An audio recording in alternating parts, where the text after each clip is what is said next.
Normal. RCP chamber pressure looks good. Following up.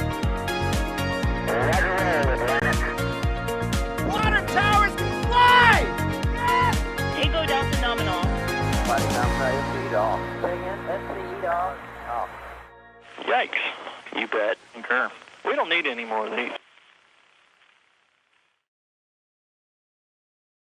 Good grief, y'all. Patience is a virtue. We've been watching what's going on at Starbase over on the Starbase live stream, and the NASA spaceflight team is here now live as promised with some commentary over here on the stream. John Galloway for NASA Spaceflight here. You know the drill. Let me know if you can hear my voice right now, and let me know if you can see this fantastic view from Jack. This is actually Jack's camera. Mary setting up out there as well, and the robot army reporting for duty too. So let me know that you've got me 5x5 here. That's what I like to see. Our remote production crew helping us out here, saying hello as we get started. Now, we've seen that the squid's been attached up to the top of the ship 20, and we've seen that the crane has moved over, and we saw some lifts go up, and then they went down, and then they went up again, and then they went back down again. Are they disconnected? Have they moved it yet? We don't know, but this is a pretty good sign that they're moving forward, and that's why we went ahead and spooled up the commentary with the NASA spaceflight team. Let me introduce some friends here. You know, it's never just me talking. In the Beck channel today, in the studio, I guess you could say, we have Steve and Mar. Steve, how you doing? I'm doing great. I cannot wait to see our first non-render, fully stacked starship. This is going to be so cool. Nice, not the Photoshop or anything Yeah. like that. The actual stack. It could Yeah. very well happen here. Also back in the studio, Chris Gebhardt. Chris, how you doing? I am doing just fine. Good to be back again. Excellent. And then also Ian Atkinson. Ian, we got you on comms? Yes, sir. How's it going, Das? I'm doing good. I'm doing good. So, folks, those are the names that are going to go with the voices there. We don't use an awful lot of screen real estate for our faces. We dedicate it all to rockets and rocket-related activities. So here we are with some commentary. We're live. As we do, you got a question for us, tag us in chat at NASA Spaceflight. Makes it so that we don't miss it. No way we can answer them all, but we really do try to pull questions out of chat as much as we can. And also, same thing with Super Chats. If you support the stream financially and you do that Super Chat, which we greatly appreciate, we'll try to read those out on occasion. We don't make the entire stream about reading them. Oh my gosh, I know. But we do want to say a massive thank you to everyone who makes this possible. Now, I'm going to ask a question. How many of you came over from Starbase Live? There were 15,650 people over there watching what was happening at the at Starbase, and I want to see a show of hands. Whoa! There it goes. That's a couple people. That's a couple people. It really, y'all, it really does work out well, because while we're getting set up for the commentary and everything, you can watch what's going on Starbase Live 24/7. And then Yeah. when it's time to go, Yeah. we say the commentary, we put the link into chat, and then people can come on over this way. So 2 ways to watch, 2 ways to participate here, y'all. The 24/7 Starbase live stream that's going to have all of our cameras on, or not all of them, but the normal robot army is going to be over there on Starbase Live. That here on this stream, we're going to have some other shots. We'll be cycling through the different shots. Of course, what we're looking at right now is the fantastic shot that we're getting from Jack over there. So without further ado, I think that the interface is going to be updating here, and we'll start getting some questions. Yeah, I'm seeing And them come on yeah, in there. there you go. So crew, let's take it away. Let's get this party started. Is this actually going to go today? Anybody? Are we going to Uh, scrub? No, we're Oh, not going to don't scrub. say that. Don't say those words. No. We don't use the S word here, Das. Yeah. I was trying to be very positive and say, are we going to do this thing? Did I say? I don't know. What did I say? I don't even think know. that was me. I think I brought that out. I brought in the bad mojo using the S word. Oh, I told you. Nigga. Alrighty, Yes. but I got some questions here already queued up. We got a bunch of people asking in chat, so let's get started. Chris, I have a few questions for you here. Sure, fire away. First off, we have from Jesse here asking, why are there spots on Starship without heat shield tiles? Because we would expect, since this is a flight ready Starship, it would have full heat shield tiles, but looks like there's a lot of gaps there. Any reason why there's missing tiles? Any fall off, maybe? Well, as much as it's trying to do its best Columbia delivery impression, no, they ran out of time to get all of them on, and there was a goal to get this stacked by the fifth. So they rolled out without all of them. That is a good question. Obviously, more work needs to be done on it. So that's why we've been saying on a lot of our streams when people say, "When's the launch date?" They're rolling out. Yeah, no, there's a lot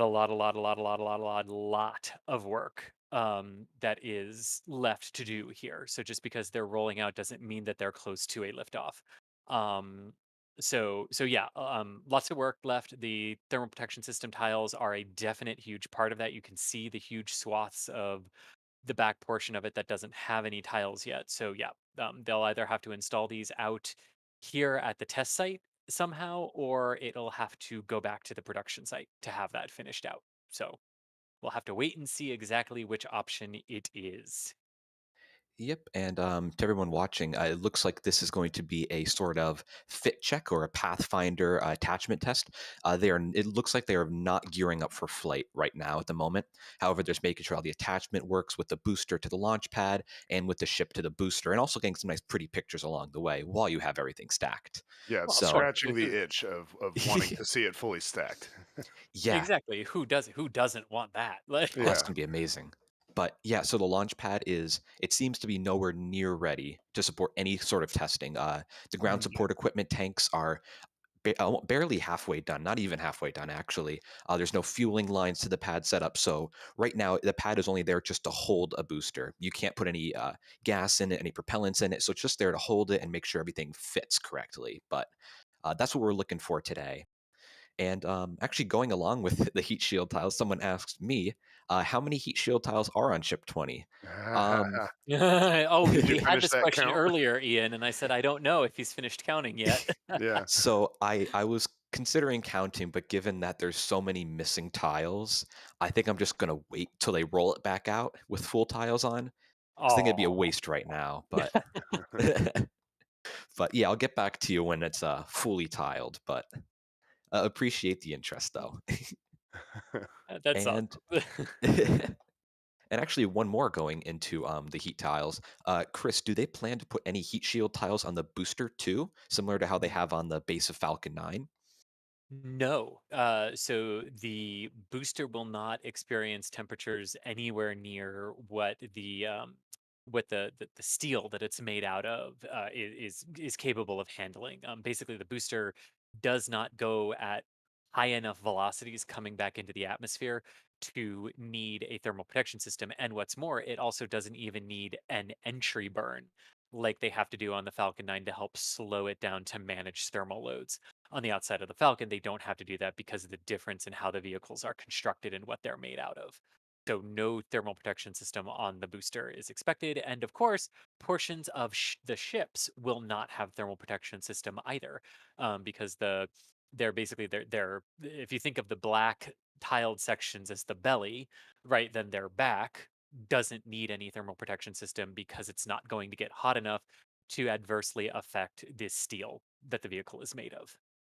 Gotcha. Yeah, that's very interesting that the booster is just because of the steel construction that thing can just plow through reentry, no reentry burn Hmm. needed. I think that's impressive because even though it's a short burn, it's still extra propellant that you could use to either push a little extra payload to orbit or maybe have a little extra margin on landing on the beginning landing missions. So that's great that they're really milking every bit of performance they can get out of this. Exactly. Yeah. Yeah, Test very cool. everything that you have, right? Yeah, really. And one more quick question here from Chris asking, how many days do you think this will be together at the launch pad before they demate it and roll it back to the high bay? So how long do we think this is going to be out here? Maybe a few days, few weeks, maybe just like a day or two? Uncertain on that. To be totally honest, no one has really talked about that just yet to any degree to be certain. But I mean, obviously, as we have been saying, it's going to need to go back. So it's only a matter of how long they want to keep it out here, if that makes sense. Gotcha. Yeah, that does make sense. And yeah, hopefully we'll see it out there for a few days, get some great pictures of it, great videos of maybe a sunrise in the background. Because Yeah, there you go. Sunrises, Mary sunsets. specializes. Yeah. Yeah. Yeah, Lots at of least leave it out there long enough for Mary to get a cool sunrise. Yes. Hey, Yeah. let's in the hope of not getting too far behind on these super chats, because sometimes we do. You guys are so generous. We appreciate your support. I'm just going to try to run through these real quick. A lot of them are just super chat without comments. So let's see. We've got Dave H coming in with $5. We appreciate that. We've got a few new members here. Johannes Dunsing. Where was the next one? Buster Jones. Thank you for that membership. And Ingo McLean, we appreciate y'all with that monthly support. That really helps us keep the lights on. And then we just from when we first came on, we've got Lieber here with 5x5 coming in, just letting us know they can hear us. And then you only live twice. Hey, what do you want to say something like that for? Scrubbed? Why would you? Super No. chat just said scrubbed. Come on. No, come on, Ah, guys. eh. Taylor Van Camp, that's a regular around here. Thrust is 6 or 35. Love you guys. Great work. Or 35. I like that. Yeah. There we go. Let's see. What was the next one? Mandoy said they plan on adding the rest of the heat tiles before launch, right? Yes. Yeah. I would be surprised if they didn't. Yeah. We can help you out there. Yes. And then see, Steven, is it Malloy maybe? We appreciate that support. Noel Munson, Saturn V is about to lose its record. Ooh. Hey, we love Saturn V. We also love Starship. Ooh, I like the Saturn V. Yeah. Saturn V, awesome. Ian's ears perked up at that one. I like the Saturn V very much, so much that I'm building a 4-foot tall 3D printed model of it. 4 foot Oh, tall. there you No go. kidding. Well, okay. Tell us Wow. more. What are you gonna launch on your 4-foot Saturn V? I mean that I don't know, capsule's got to be big enough to put something in there, right? Launch my dog tour, but I don't know. Yeah, there you go. NASA I hope space it has flight a not heat responsible shield. for suborbital Yeah. intercourse. Ugh. All right, and let's see, Ryan's coming in. Just I think those supposed to be emojis? Is that like code for emojis that didn't come Think up right? so. Yeah. Maybe those don't work in the super chat thing. I don't know. Lieber just says, "Let the chat go." Okay, here's a question here from Vince Smoke Sanji. Why did they not finish tiling S20 before the stacking? Do you think they will launch with some parts? Oh yeah, well we kind of answered it for you already, but Yeah. yeah, They we just do think. Yeah, go ahead, Chris. Yeah, they ran out of time to get it out there for the stacking deadline of August 5th that Elon really wanted. So it will have to have the rest of them installed before flight, 100%. Right. And a couple new members, Pierce Birch and David Edwards. We appreciate that support there. And remember, y'all, if you support in the the top 2 tiers of membership, you get access to our special Discord channel, where lots of the people you're seeing in the chat are also in there, and there's all kind of nerdy conversations about rockets, and it gets pretty technical in there too. So if you like to take it to the next level, you can get access to that with the top 2 tiers of membership. And then Taylor Van Camp coming in again with I think the same thing. Thrust is 6 or 35. There you go. All right. Let's see. Andrew Biko saying Starship conference imminent. Then perhaps a launch in 1 month. You know, that was one thing I was kind of hoping that maybe all this rush to stack. Maybe there was going to be like a presentation down at the Starbase launch site, but we haven't heard anything like that. Because we We know have not, no. the last big presentation they rolled out. Oh, I can't remember which. MK1. Yeah, Oh my god. and you were there for yeah. that, right, Chris? I was indeed, yes. Yep, MK1. Then that was, oh my gosh, it seems like a lifetime ago. It does. Yeah. So many songs could be written about it, I'm sure. That thing, looking back on it, so doing like a comparison between like say even like SN8 and Mark 1. Mark 1 just looks like tinfoil. Someone just crumpled up a ball of tinfoil and made it into a starship. It's just I mean, it's. yeah. Ugh. Yeah. And Oh, it and was impressive, and it looked big. Oh yeah. scrolling through here, I just saw John Griffin. Thank you for the $50 super chat. It's very generous of you. That it helps us out a lot. Um, yeah, that just means so much that you'd be willing to drop that much money on us over here doing our goofy commentary. Appreciate that. And then I see three members right here in a row: Jillian Lee, Human Person. I like that name, and Peter. I like that. That's exactly what the alien would say. Yes. Love Yes, it. Human Person.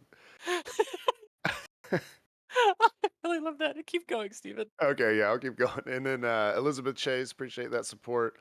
Steve Baker says, I'm surprised that an unpressurized Super Heavy could support the weight of the Starship. Do you think Ah, they'll pressurize Super Heavy? That is a good question. Huh. Take it away. Okay. it is pressurized right now. Bam. They actually, unless they are like lifting them or moving them, or they're doing, or they need internal access to them, they are always somewhat pressurized. The ships and the boosters. So yes, you are exactly right. It needs some form of pressurization, and it already has it. Yep.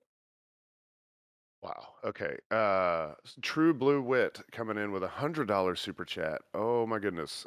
Shouldn't they at least have slats around booster base to protect the Raptors from falling ice? Yeah, that was a big discussion yesterday about how much they're sticking out from the side. Huh. Oh, the engine bells.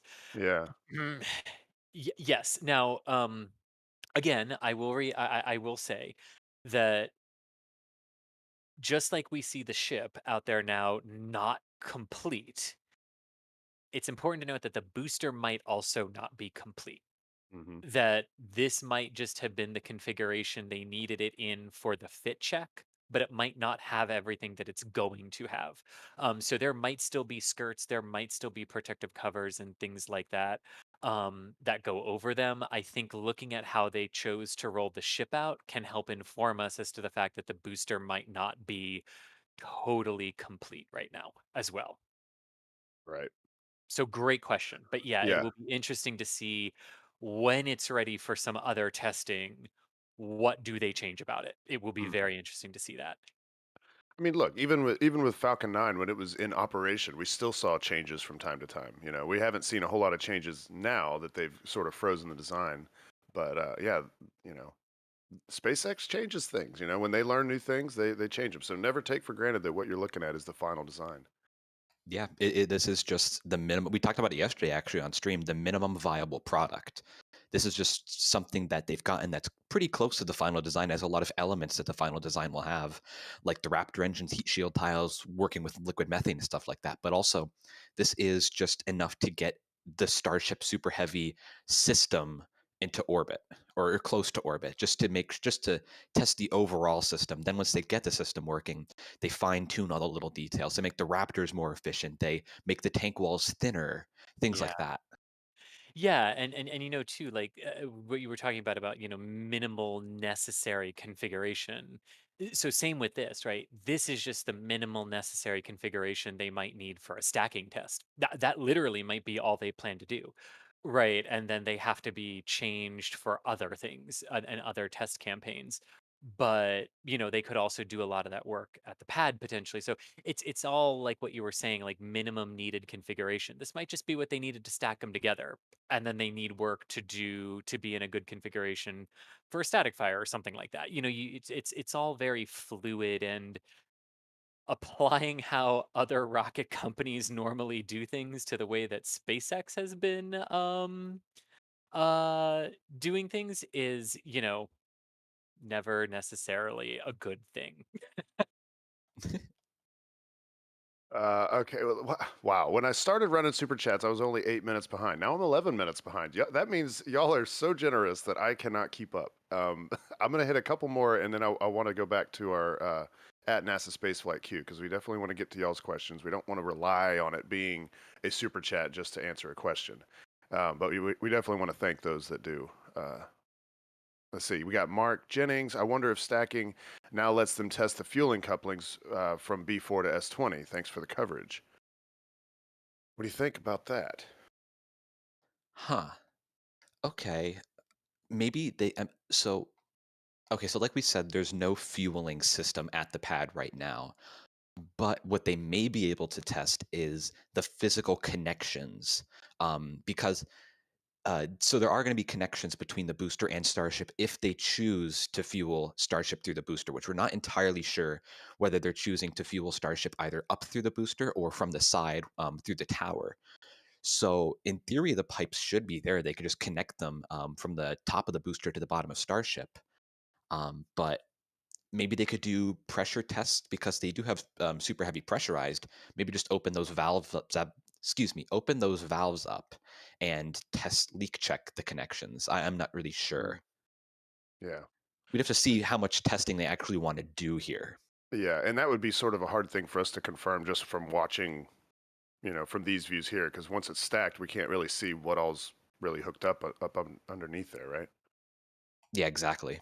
They'd have to actually say publicly. You'd have to have Elon confirm something or something Yep. like that. Or like tweet a Uh, picture from the interstage showing the connections or something. oh, there you go. Yeah, yeah. Okay. Emil Romano said crazy that it's exactly 1 year since SN5's hop. Yeah, that's right. Is that today or Okay. is Oh, it? is that today? I thought that was Yesterday, I believe. Yeah. Still Ah, close okay. enough. It is crazy that it's a year. It's only a year since we saw the first hop. Well, not the first hop, because of course Star Hopper is the original Hopper. Let's see. Octavian says, "Can we get a close up on the hoist points?" I don't know which cameras we have available right now. Is DOS? I don't know. Is he there to What was the confirm if we? question? Want to know if we can get a close up on the hoist points. I don't know if we have a good view of that right now. We're working on that. We've been looking sort of back and forth, but this is sort of where we are in Uh-huh. terms of the shot there. Yeah. And we're working on getting other shots online, but we actually chose a little bit of a different position. Apparently, it's becoming an absolute madhouse, and it's almost becoming an unsafe condition over there with so many people gathering on the side of Highway 4. That may bring some changes here to Starbase. The more people that keep showing up and doing some things that don't seem quite safe. So we've moved over to another less crowded position, so we've got a little bit different angle for our operated cameras today. But right now we're working on bringing more cameras up, and this view right here sort of shows you everything you need to know. Right. Yeah, I like this view. Yeah. Yeah, for sure. Yeah, it's beautiful, and I still it's strange in my mind seeing the black belly of Starship. It's just it looks similar, like we've seen Starship in the past, but just looks like a little different. Mm-hmm. I mean, obviously because it's got the heat shield tiles on it now, but just like I don't know, it looks a little more complete, but at the same time with the giant gaping patch of missing tiles, it looks more incomplete. Yeah. All right. Colin Cleveland, BN5/SN21 done before this one flies. Maybe it's possible. I mean, That's a good they could go ahead question. and start stacking them over there. Yeah. What do y'all think? I would definitely bet they at least start stacking and like are a decent way through by the time these fly at the very least. But yeah, that would be interesting to see because yeah, they're getting the production line going. We've already seen parts for Booster 5. We've seen the possible engine mount for Booster 6. We've seen parts for ship 21, 22, maybe 23, if I'm remembering correctly.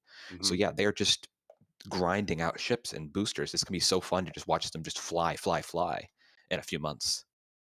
I jumped around real quick because earlier today there was a nose cone out there.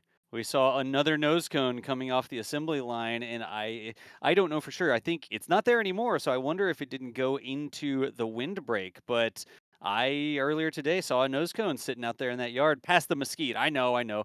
But we'll see. They're still churning them out. Y'all are right. I was going to Interesting. say, DOS, that's a bush, not a nose cone. Yeah, I know. It's SpaceX is planting trees to block our camera views. we need the buyer landscaping service to get out there with the pair of loppers or something. And then I wanted to hit this one too. Sam Halter with a very generous $50 says, "Feels like Thanks, the Sam. Mercury days, except for much better commentary. Keep up the great work, NSF." Yeah, I don't know, really. We don't get that very often, but I've had the pleasure of hanging out with Sam in person. So Sam, you're too kind. Maybe not everybody agrees with you, but thanks so much for the support.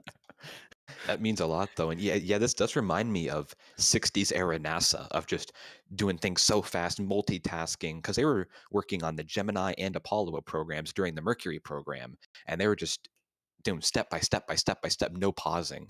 And Yeah. this reminds me a lot of it. Like I'm like it's weird to say, but I'm like honored to kind of see a Gen 2 Apollo sort of. Yeah. Mm-hmm.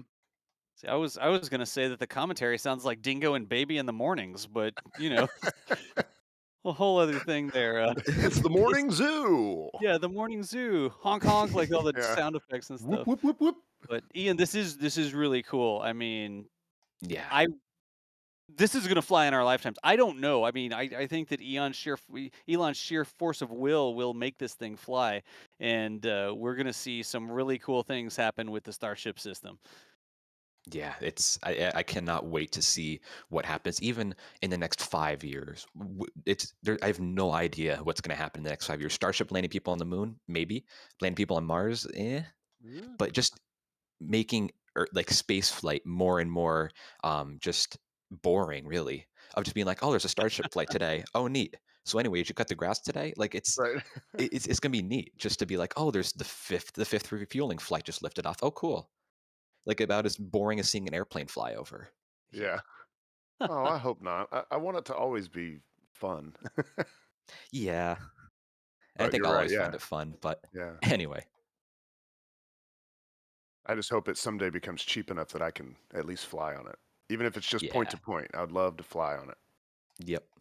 I'll take the window seat anytime. Oh yeah. Yeah. Do you want to hit some of these at NASA spaceflight questions here? Yeah, sure. From Ayush here saying, or Ayush, I apologize if I'm mispronouncing that, but they're saying the launch pad pillars have been painted, and yes, they have been painted. They're painted a gray color, similar to the color that the suborbital launch stands were painted.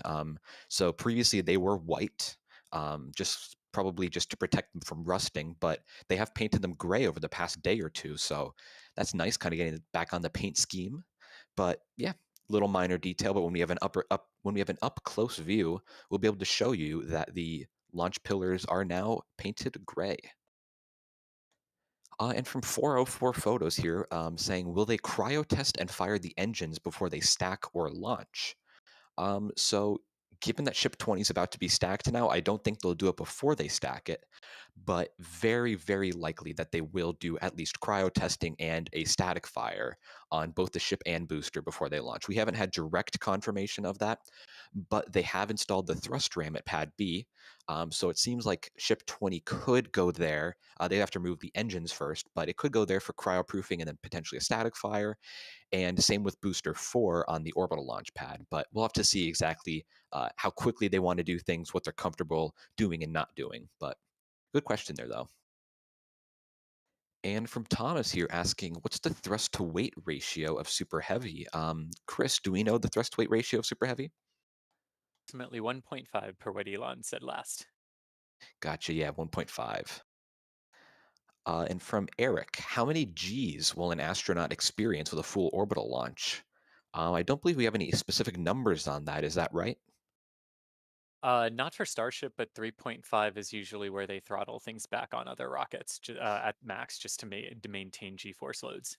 Gotcha. Yeah, sounds about right.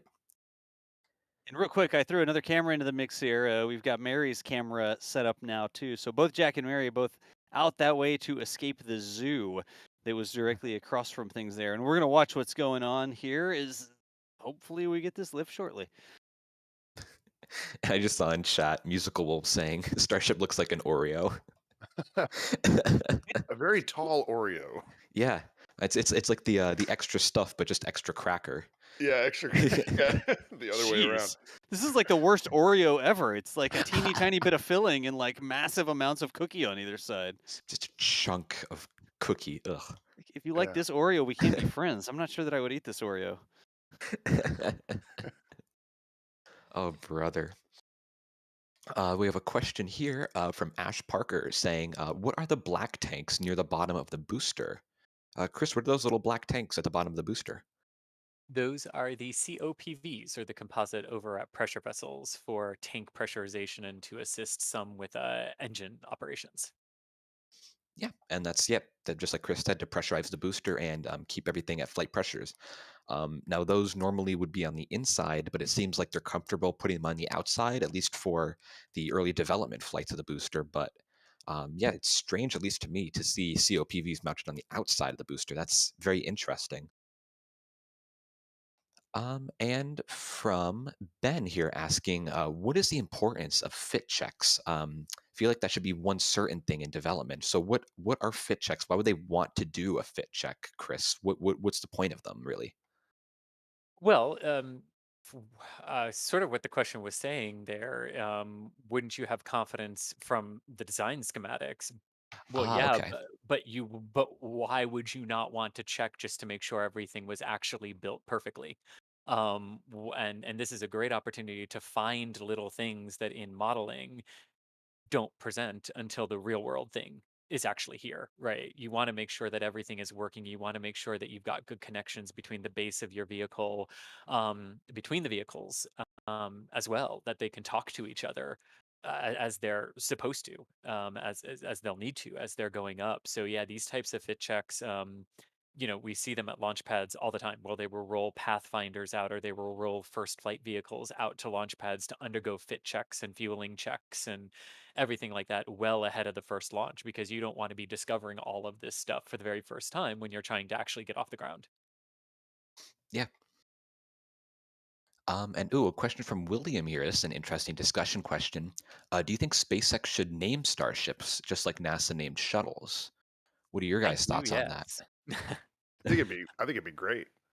Yeah. Yeah, Yeah, I definitely want them to be named, and we know some of them are. We know Elon wants the first one that goes to Mars to be called the Heart of Gold. Yeah. So yeah, we know they're going to be, and I hope that trend does continue. Whether the cargo ones or the fuel ones get names, or only the human ones get names, that's an interesting question, because they don't name the cargo dragons, but they do name the crew dragons. So Right. we'll have to ah, see what they choose to do with that.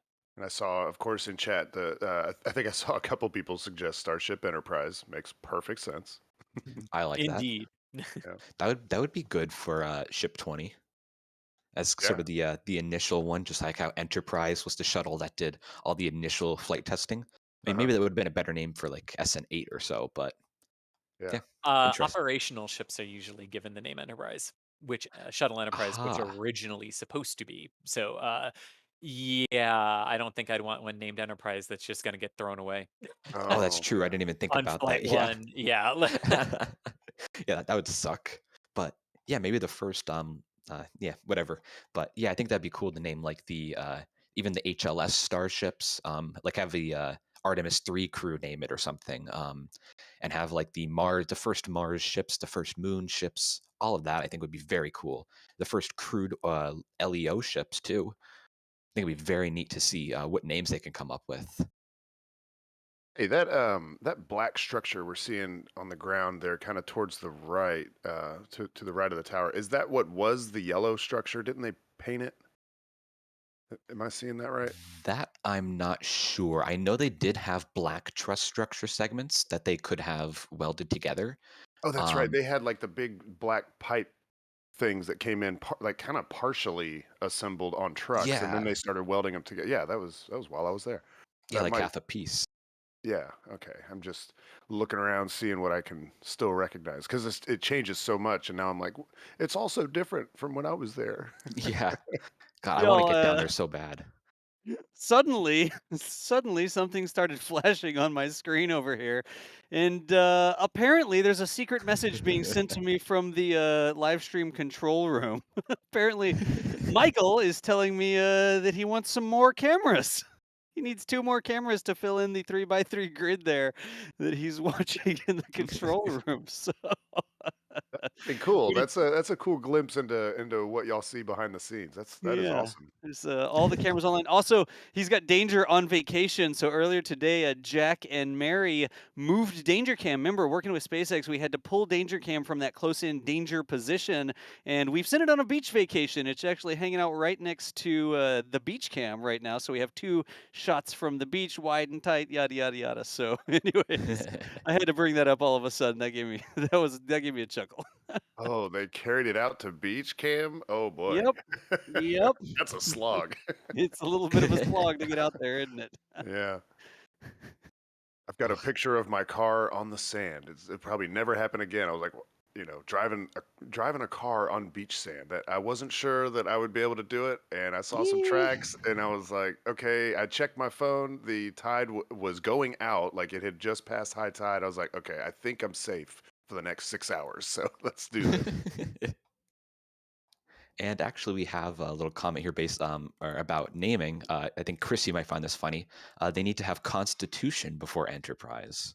Uh, True. No, I uh, appreciate that for both the shuttle reference and the Star Trek reference. Thank you. and from Bullock Boy asking the question we all want to know the answer to: when can we expect a launch of Ship 20 and Booster 4? Is there any even remote idea of when we may see a Starship Super Heavy launch? The paperwork's Negative. done. 2 weeks, Elon said. I thought Elon said 2 weeks, didn't he? I have The no joke being idea. that he says 2 weeks to a lot of stuff. Yeah. He didn't say 2 weeks to the launch specifically. Now all of a sudden, oh, John Galloway, NASA spaceflight said, no, no, no, no, no. Get your hopes up, y'all. Yeah. Yeah, he probably said 2 weeks like 2 months ago. Ugh, yeah, it's. We're probably a little while away, but close, soonish. We'll do soon trademark. We'll say that. TM, yeah. Yeah, soon TM. And from Ethan here asking, does SpaceX need to does SpaceX need to complete construction of the GSE tanks in order to launch Starship and Super Heavy? So I think the general consensus is yes, they would need to, because they need a lot of liquid methane and liquid oxygen and all the other fun things that Starship needs in order to launch. So I believe we have 3 tanks installed, and we have 4 more that need to be installed. So we're about halfway done, but yeah, there's still a good bit of work to be done on the GSE tanks. And a question from Owen. It's actually a quick one here. Do you know the exact dimensions of a single heat shield tile, because they want to make their own mock-up of one? Well, I believe that they are around 35 centimeters in diameter. Um, that was an estimate done by people on Twitter, I believe, doing sort of like a scale. So I believe about 35 centimeters. So they're relatively large, about the size of like a large plate, but they're not huge compared to Starship. But yeah, best of luck making your own mock-up of one. I think I'd like one, actually. Yeah. And a question here from Pop or Pope. I'm sorry, I might be butchering that. Saying, how come SpaceX chose to land the Booster 4 and Starship 20 in the water and not on their drone ships? That's a good question. Anybody have any ideas? Well, I think the first thing I'll start with is, well, that's the most recent flight plan that's been made public. No idea if that's still the case or exactly where they are or exactly what they're thinking. Right, but just going back on based off of that, first time you're flying the system like this, right? The catch arm system, right, obviously is not there yet. That's a rather complex and technical thing too, and you probably want to make sure on the first time you're flying the booster with all of those Raptors that it can actually complete the flight profile independent of the tower, so you're not risking a whole bunch of technology on a let's see if this works the first time out. And that would sort of follow what they did with the Falcon 9s, where they intentionally soft landed in the water um, a few times before they ended up attempting to go to the drone ships. And we all remember some of those spectacular failure videos of landing the Falcon 9s on the drone ship or not landing the Falcon 9s on the drone ships before they finally really started to get that so precisely dialed in that now when they don't land one, it's kind of surprising.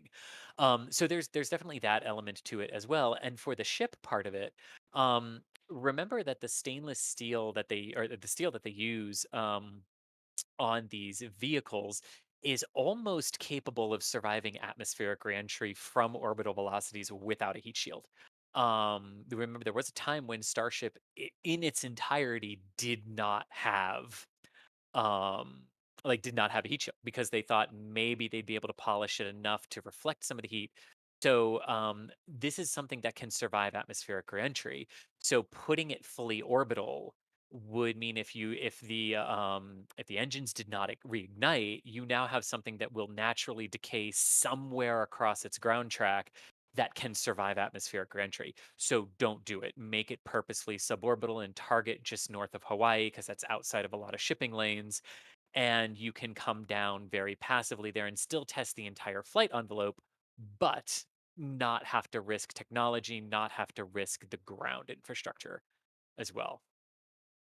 Yeah, exactly. I think one of the main things is not making any risk to anything, whether that be a drone ship or to, say, the landing site or the Boca Chica launch site, because they've only successfully landed one, maybe two starships, depending on your definition, and they've never landed a super heavy booster.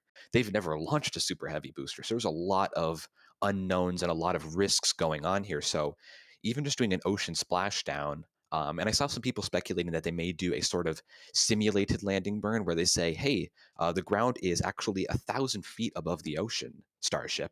And then so Starship would land, quote unquote, land 1,000 feet above the ocean. Now, it's not certain if SpaceX will be doing that, but it seems like a nice way to get some data, get a little bit of extra landing practice with Starship and Super Heavy without risking anything. But yeah, it's they're saving a lot of risk by not landing on the drone ships. And from Jonathan here asking, can the RVAX, the Raptor vacuum, sustain a 3-engine static fire on the test stand while on Starship? So I think they're asking, can they do a 6-engine static fire of Starship? Chris, do we know anything about maybe static fire in the Raptor vacs? Do you think it'd be even possible to do that? Oh yeah, you can ignite vacuum optimized engines on the ground, no problem. They're just not efficient on the ground at sea level. They still But work. yeah, they still work. You can ignite them and test them just fine. In fact, some of the Raptor vacs have already been ground tested, and some of them appear to have not been based on their nozzle cleanliness. We'll have to wait and see for confirmation of that. But yeah, I mean, SpaceX likes to static fire when they're all in the vehicle, so I don't see a reason why they would not be part of a static fire campaign for the overall Ship 20 experience. Yeah. Yeah, Uh, I could definitely see them doing a static fireball 6 engines because you want to get some. They haven't static fired or ever fired a Raptor vacuum on a Starship before, so that'd be some nice little extra data to get on how they operate together. But yeah, should be neat to see. yeah, and I can see my queue is getting behind again. And I was scrolling down and I saw a large number here, 13,000 something. It sounds like a big number. I don't know. Icelandic Krona. Jeez. Icelandic Krona. Well, the Armin24 says, I want NX01. What is an NX01? Oh, okay. So yes. So first off, a 13,000 Icelandic krona is 104 US dollars. Thank you so much. Thank you That's very much. incredible. NX-01 is the Enterprise from from Star Trek. Jonathan Archer's, Captain Archer's Enterprise from the series Star Trek Enterprise. So yeah, the one that predates Captain Kirk's Enterprise, Oh, or okay. or or Captain Pike's, because we're getting that series now. Oh, very cool. But yes, that's the NX-01. I appreciate that. Yes. Yeah, thank you very much, Armin24. And then also we've got Osprey GT. How many more heat tiles do y'all think they need to completely cover Ship 20? Oh, Ian? that Oh, he's again, away man. for a second. Yeah, he said he was stepping away for a minute. Like that's why I was like, oh, Ian's not here to not We'll, answer the question. we'll put it back in the queue and we'll come back to it. Right, yeah. And a couple new members, Chris Franson and Greg Funseth, if I'm saying that correctly. Thank y'all for the membership. And Crafty Geek over here, is ship in contact with the ground or has lift started? I don't think the lift has started yet. No indication that it started. No. Yeah, we should. Yeah, we'll be keeping an eye on that. Ah, We Ian, we you're should you're notice. you're back. Yes. We have a question for you. Aha. Yeah. How many more heat tiles, Ian? Are You're gonna needed. make me cry. I haven't even started counting them yet. I, I I look at this and I'm saying that's a beautiful starship, but I do not want to count those heat shield tiles, but I need to. Well, then wait, I have a question. What were you doing on your 1 minute break, sir? Yeah, I thought you were counting. Grabbing my calculator real quick. No. I was grabbing a glass of water, actually. H2O. Well, I guess we'll allow that. Stay hydrated. Brian No says, "God, goodness, that ship is beautiful. I'm excited to see the full stack." Yes, as are we. Thank you for that support. Merlin says, "Stack that puppy, Elon." Nice. Phil Bongard says, "Anybody study how many unique tile types?" Um, I know there. OOM, Yeah. yeah, improvement on the shuttle. Yeah, there are. I thought I saw like a rectangular one earlier today that someone got a picture of. Yeah, Yeah. there are like the six-sided ones. At least Ian, add to this for me because I've seen the six-sided ones. I've seen the little covers that go over the tops of the arrow surfaces, and then there appear to be different patterned ones on the nose, that the tippity top of the nose section as well. Yeah, so there are several different types of heat shield tiles. Obviously, many exponentially less than there would be on the shuttle. But the main body does have, yes, the hexagonal tiles we've seen fly on like SN8, SN15, all of them. The wings, the flaps, they do generally have a lot of the same tiles, but there are some, uh, I guess you can call them original tiles or unique tiles along the edge of the flaps and on the top of the nose cone, especially with the rectangular tiles. But yeah, a lot of the same designs though, which is good, so you can mass produce them easily. All right. Indeed, right? Yeah. So so it's not like it was on the shuttle where like sometimes the same tile location on each of the five flight orbiters was a different tile. Like you couldn't just plug and play on some of them. Yeah. So like there were literally no unique tiles across like any single space shuttle. No, there were. There Oh, were, but okay. it wasn't necessarily a guarantee that, like tile at position 42 on Columbia would be the exact same size and dimensions as tile position 42 on Endeavor when they got to her, Aha, basically. okay. Yeah. Interesting. Interesting. And Russell Barnes just coming in with a cool 5 spot. Appreciate that. Let's see. A Wolfgang says, "Do you think it is possible for them to launch without the tiles and accept the total loss of the starship, or is this for sure going back to be finished?" Well, we're assuming it's going to be finished. They're gonna, Yeah. yeah, they're gonna finish putting Yeah. all the tiles on there, and because Yeah. I think if they didn't, then they might risk not being able to get that precious data of the reentry. Exactly, exactly. They're trying to test the entire flight envelope here, so it will have all the tiles on it when it comes time to launch. Yes, Yeah. 100%. Now, where that happens, we don't know. It could happen here at the Exactly. launch site, or yeah, whatever. Yep. John Richardson, just want to say thank you for the great coverage and keeping us all up to date with everything going on from Derby, UK, just down from the M1 from Chris B. Oh, okay. So Oh, neighbors over sweet. there to Chris B. Thank you very much. Josh Palmer says you guys rock. Thank you. And thank you, Josh.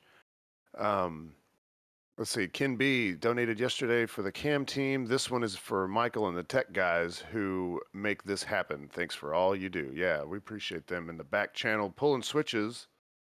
Doss and There's a Michael are lot. back there. There's an awful lot of switches to pull. That's for sure. We showed the number of cameras earlier. It's a lot Yeah. of. Should the picture in my head be Homer Simpson sitting there with all at work?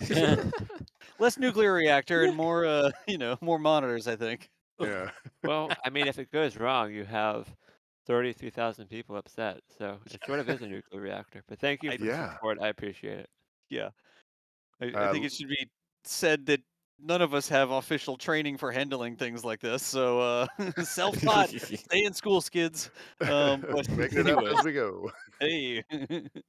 Leaping Dog said, "What if they land Starship horizontally like the space shuttle into the water to improve reliability? Like, like, Negative. yeah, like a belly flop Yeah. landing like an airplane? I don't know Uh, about that. Mm, Negative. It y- can't, it can't, it doesn't provide enough lift to glide in like that, right? Not You'd be even going close. so fast to even come in at the right angle. I don't, that just would not work. Yeah, I mean the shuttle, and perhaps shuttle landings looked deceptively slow, but they were not. Yeah.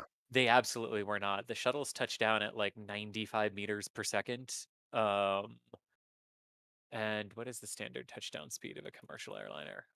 Touchdown speed Like a of couple hundred miles an airliner. hour, maybe. Yeah, That's what I exactly. Yeah. always felt Yeah, like. so a typical plane lands at approximately 150 to 160 miles per hour, and the shuttle Oh, was coming in at like 215 yeah, or something like that. I was yeah, it came because it in had to go that really, really fast fast. just to maintain lift, right? Oh gosh, it was one heck of a balance I of mean, of that thing had bleeding dr- off just the right amount of energy to make it to the runway, but not have too much to overshoot and not have too little to not make it because you couldn't go around again. Yeah. It was an incredible balancing act to get that thing to a runway. Yeah. Hmm.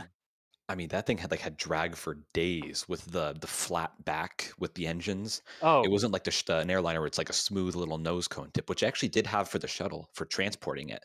But yeah, that yeah. thing was just It begging to stall.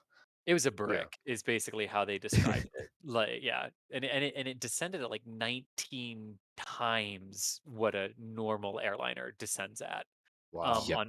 on final. So yeah, no, it's yeah, no, Good question, but I think the answer is no. yeah. David McMillan wants to know how close will this lift be to Frankencrane's limits? I don't. I don't think. Oh, I don't think it'll be that close, right? Because the tower is taller than the fully stacked Starship, right? And they've already done that. Yeah, it should be definitely well under the crane's limits. I mean, well, first off, obviously they would never stack it with the crane if it was in any way in danger of going over the crane's limits. But I think they're more talking about the weight limit, the mass limit, which Oh, again, that could be. it shouldn't be near it because Starship's only around what is it like 150 tons or so, maybe less. I don't remember. Maybe like 120. The ship But itself? for the yeah, I ship Yeah, believe itself. I thought the whole system was like 200 tons. the super heavy booster is around 200 tons, but I think the ship Oh, itself is around 120. Elon gotcha. said a while ago. Yeah. But yeah, so it should be well within the safety margin for Frank and Crane. Yeah. Let's see. L Motorsports fan says it seems like the booster is not centered on the launch mount. Does it? Uh, Believe that's just an illusion based on the camera angle and what's around it. It yeah. should be Yeah, centered on the mount. Yeah. They spent a long time getting it positioned perfectly yesterday, so Yeah. I'm gonna go out on a limb and say it's probably centered on there. Including using the Raptors to wrangle it like into the correct and when they spun it yesterday by just grabbing hold of the base and everyone spun it the same direction. It was kind of fun to watch. Let's see, Crafty Geek, and I actually saw your comment a little bit ago, and I asked about it if we have the overlay. Crafty Geek is just saying wind speed question mark. Um, it's unreliable, I was told. So look at the grass, and you can see there's really not that much wind right now. Yeah, to explain what I meant there, it's we use a weather station like an officially sanctioned weather station. We don't sort of try to guess by putting on our own little wind turbine or anything like that. And it's far enough away that it would be useful to say, oh, right now the wind is this, but is that the problem with the lift or anything like that? That's what I meant by unreliable. Like you can't look at that official weather station Hmm. and determine if they can do the lift. Right. Again, it's about being accurate. Like, could I throw a little weather station out there? Surely I could. That's not difficult to do. But of the When many projects NSF on the list, weather. yeah, the NSF Weather Center. I guess if I want to keep saying the NSF Weather Center, I have to put out a little weather station, huh? That would be kind of neat. Oh man, you know what? There's a lot of things that would be kind of neat, Steve. Yeah, Yeah. lots of neat stuff out An there. awful lot. Will you carry it for me? Could you get out there and carry it? Oh yes, Yeah. gladly. I Yeah. love carrying stuff. What I'm best at. and actually going off on an old question we had here. Uh, Aud- audio Nick says that the crane can lift 1,300 tons. So Oh, yeah, they're about like Ah. 10% of its max. yeah, not even close. The crane is probably like, oh, this is a piece of paper. You What challenge me. what is this, a starship for ants? It had to happen, I guess. It had to happen. I'm sorry. I'm always gonna go with the Zoolander reference. Oh, great view. I love this. Yeah. Yeah. I just checking it from all the different angles. I'm trying to do ABs to see if anything's moved. Sometimes it's a little bit hard to tell exactly what's going on, but right now it does not look like it's going anywhere. Maybe they're loosening things up. I'm not exactly sure what exactly is happening. I do like this one though, with the crane on either side. Like I almost wanted to zoom one of those cameras so that they matched exactly, and it just looked like a mirror image. I mean, not an exact mirror image, but one of those is from one angle, from the north, and the other one is from another angle, sort of from the south, southwest, I guess it would be. So, anyways, lots of different things to look at, waiting to see if this thing is going to shift a little bit. Elon tweeted they were going to try to get it stacked today. He had a picture standing right there underneath it. So Yep. if anybody's over there cracking the whip, Mr. Musk himself is over there, or was at some point. He had a picture. Or someone took a picture and sent it to him, and he sent it to us. We don't know. I wonder if that happens sometimes. Like, do you really think Elon doesn't strike me that way. Like, if he Yeah. wanted a picture from the high bay of the rollout, he would get on the elevator and go up to the Just top go of the high out bay. there. You know what I Yeah. mean? Yeah. I don't know. I mean, I'd love to Look! go to the top of the high Oh, bay to Look! see it roll out. Look! There's a thing happening on the screen. What? The wrong thing is cryo shell. going skyward. Look at the cryo shell. Hey, we've had a lift. Like, what Kato are you 1 talking about? confirmed. This hashtag confuse media button. Quick, This while they're a- look. It's a bait and switch. Yeah, it's like the shell game. While we're all focused on Starship, they're gonna put this over one of those GSE tanks, maybe. Well, Are now. they going to cover up all the GSE tanks and spin them around like a guessing game? Yeah, Yeah. exactly. The SPMTs are gonna go out there and they're gonna do like a little shell game shuffle. So Yeah. Put a time lapse of that in the daily. Guess where GSE 1 is? yeah, Yeah. look at that. That Wow. yeah, they're gonna That's so hilarious. That's change of plans. They're gonna put the GSE tank on top of Booster 4, and then There you Starship go. on top of the. well, it And- needs an inner tank. I mean, Right, Yeah. that's a serious interstage there. Jeez. Man, they're going real quick with the tanker variants of Starship. Yeah. They just put that straight on top of the stack and just, all right, fill it up. Well, we were expecting that to happen at some point. We saw them hook that up earlier and then didn't see a lot of motion. Earlier today, we had that GSE tank that's in the foreground. So 4 shiny tanks and 3 slightly wider white tanks. And we saw them hook this one up and figured it was going to fly at some point. But apparently, they've got it in the air and it's going somewhere. Yeah. Guess which one it's going on. Yeah, we haven't seen them actually put a That's true. like an actual shell over one of the actual tanks, right? These are like double wall situations, aren't they?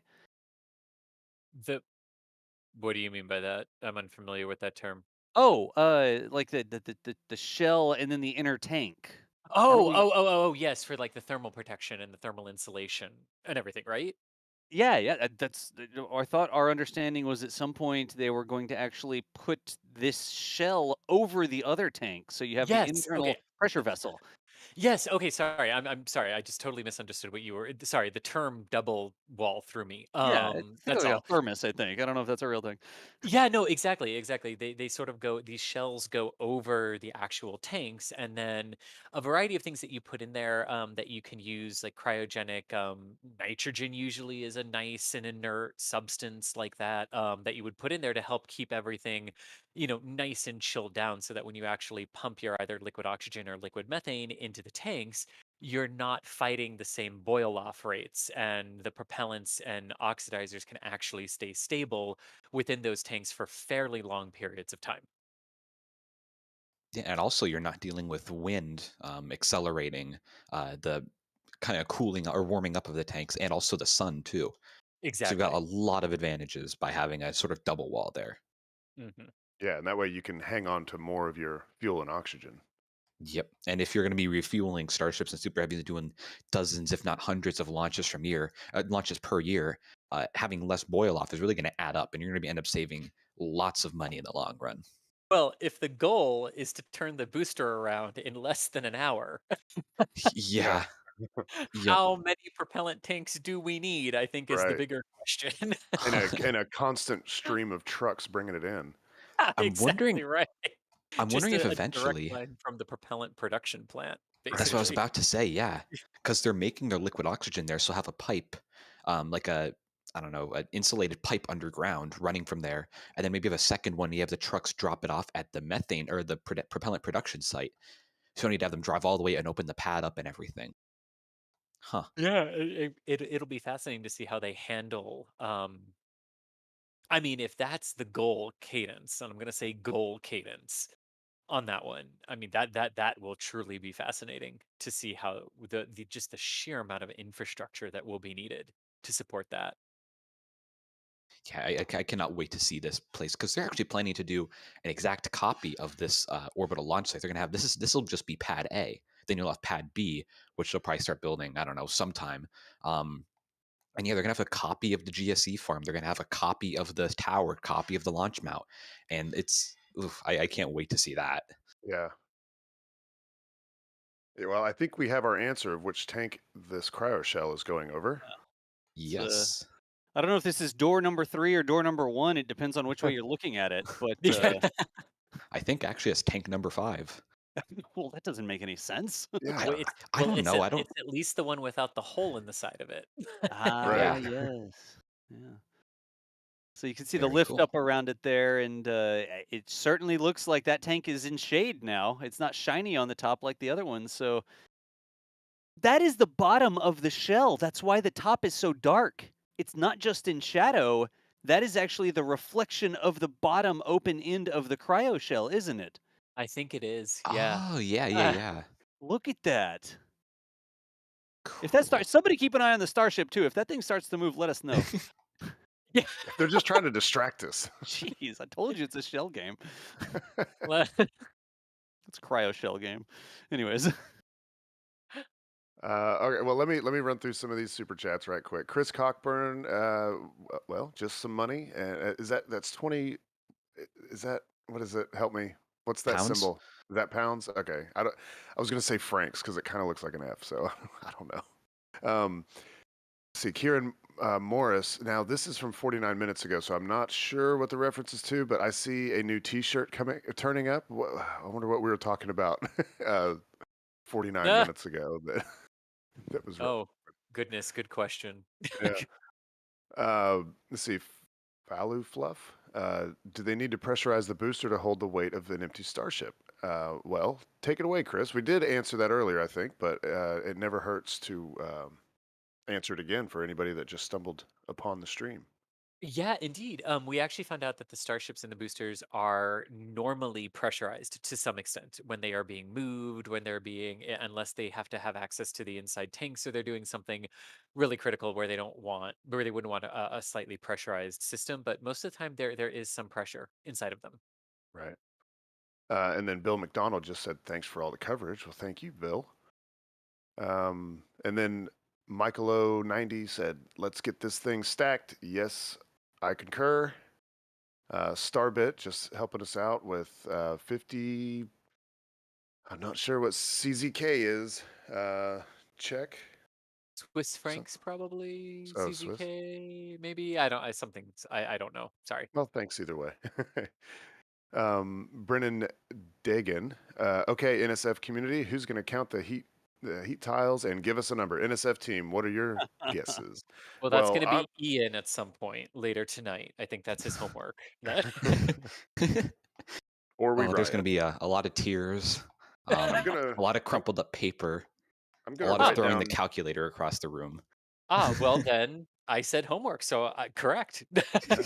Hey, that does sound like college homework. Right. That throws me back to calculus 2. Check check krona or check crowns is what CZK is. Oh, okay, yeah. Hmm. And I'm gonna throw out my guess because it is meaningless, and so I can do that. 8,173 tiles. okay. We What do I should get all. if I get that right? Well, I mean, come on, I got to get something. If I'll I send you a. I'll send you a warm thumbs up emoji. a warm one. It's, this is like guessing the Okay. Skittles in the jar, you know? Anyway, Yeah. Anyway. Moving right along. Yeah. I meant that like how you say like I'll give you a warm hug. Yeah. Yeah. And Bond said, "Thanks, Mary," with 4.99 super chat. And yes, we all appreciate Mary. She's out there day in and day out, whether this is going on or not, and creating these daily videos for y'all to make sure that everybody can see what's going on at Starbase. And she's really good at knowing where to look. Like it was impressive to see. She knows right where to go and what to look at. Grab a clip. If there's something going on at the production site, bam, she's there. Go grab a clip. Something over at the launch site. Running over there back and forth all day long. Yeah. Yeah, lots of hard work there, De- thanks to Mary. Dealing with all the technology as well. Yeah. Like Mhm. we try to make it as easy as possible, but there is definitely some care and feeding required to keep the cameras going and the modems going and the broadcast units. And it's not just a fun day at the beach. They're out there working. I mean, Yeah. they're out there dealing with, like, imagine your computer won't save your Word document or whatever the kids are trying to save these days. Your TikTok video. Anyways, Yeah. moving right along. Um, your phone, I guess. Anyways, it is some care and feeding required, and sometimes it's frustrating. And Mhm. I got to give a massive amount of thanks to the folks out there in the field, Mary just on a daily basis, and Jack out there helping as well. But putting up with all the little hiccups and stuff like that, it's not just a walk in the park. It does take a lot of work to keep these things going. So I cannot say thank you enough. It's hot, it's dusty, the whole shooting match, you know. Yeah. And Amy Humid. D oh, go ahead, sorry. No, I just said humid. Like, what did Yeah, Jack very yesterday humid. responded to somebody and said, "Oh, it's okay. It's a wet heat." And I'm like, "What?" Eh. Which is the opposite of what you want, really. Like, I Exactly. kind of, before going down there, I I guess just not thinking about it being right next to the ocean was kind of expecting sort of a desert feel, and I've lived Oh, in yeah. sort of a desert climate before up in Montana, and yeah, when it's like 90 degrees, it's really not that painful. It's a dry heat. It's kind of a cliche for a reason, Yep, yep, but yeah, it's super humid down there in Boca Chica. It's a lot of standing water around. It's a very low lying area, yep. so anytime it rains, well, actually, if you watch the dailies and you see those sunrise videos, I learned while I was there that water right there that it offers that awesome reflection. That water's not Uh-huh. always there. It comes and So goes. right, yeah. So when Yep, it provides beautiful sunrises. But yeah, I asked Mary about that. I said, "So is that water always there?" She's like, "No, it's not always there." yep.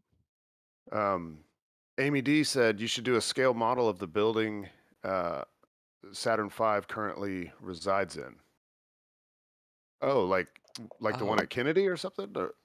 I guess so, or Oh, Johnson Space Center. yeah. Yeah. For your model, Ian, huh? Oh, Oh, yeah, there you go. Yeah. I'm displaying mine vertically, and I was considering building a mobile launcher, but I Oh, just do geez. not have the room for that. Oh. Well, Such And disappointment. I let me mean, run make a through. Oh, go choice. ahead. Look, build a mobile launcher or count the tiles. Which one you want to do? Uh, Choose wisely. I actually like counting tiles. I don't know Uh, if I just hate myself, but it's therapeutic. Yeah. Sorry, Steve. Go ahead. I know we're always behind. Yeah, we're so far behind. We do have a few members I can run through real quick. One, I I think these are Russian letters, and I do not know how to read it. But thank you for the membership. If anybody's looking at the queue right now that knows how to read that, I just don't. um, let's see. Also, Senpai's Banana and Jay Gunpla and Frank Ashley the fourth, all new members. We appreciate that ongoing support. It helps us keep the lights on even when there's not a whole lot to stream. Um, let's see. Amos Mars, Thorn, Maxi Hilger, all these new members. We appreciate that. Yeah. All right. And see, Himanshu said, "Why August 5th? Why was today the big day that they wanted to get this stacked?" uh, it's an absolutely great question. We do not have a firm answer to that, aside from Okay. that was sort of the internal deadline that was given that we know of. Hmm. It is interesting that today is the birthday of Neil Armstrong. So I Right. don't know if that had a factor in it or if that's a pure coincidence, but that's the only other thing we could Significance. Yeah. that's the only other significance to August 5th that we could think of, because I think we were talking earlier on our stream before we went live that uh Starhopper's first flight was yesterday. On the 4th was the anniversary of that one. So yeah, uncertain. But ooh, here goes the cryo shell. It's going down. Yeah. Look at that. Look at how much it's moving. I mean, the cryo shell is almost like a big windsock. It's a big surface area on that crane. Certainly, it's very heavy, but it looks like it's taken a lot of motion there. You Yeah. see the tagline sort of going down, Mhm.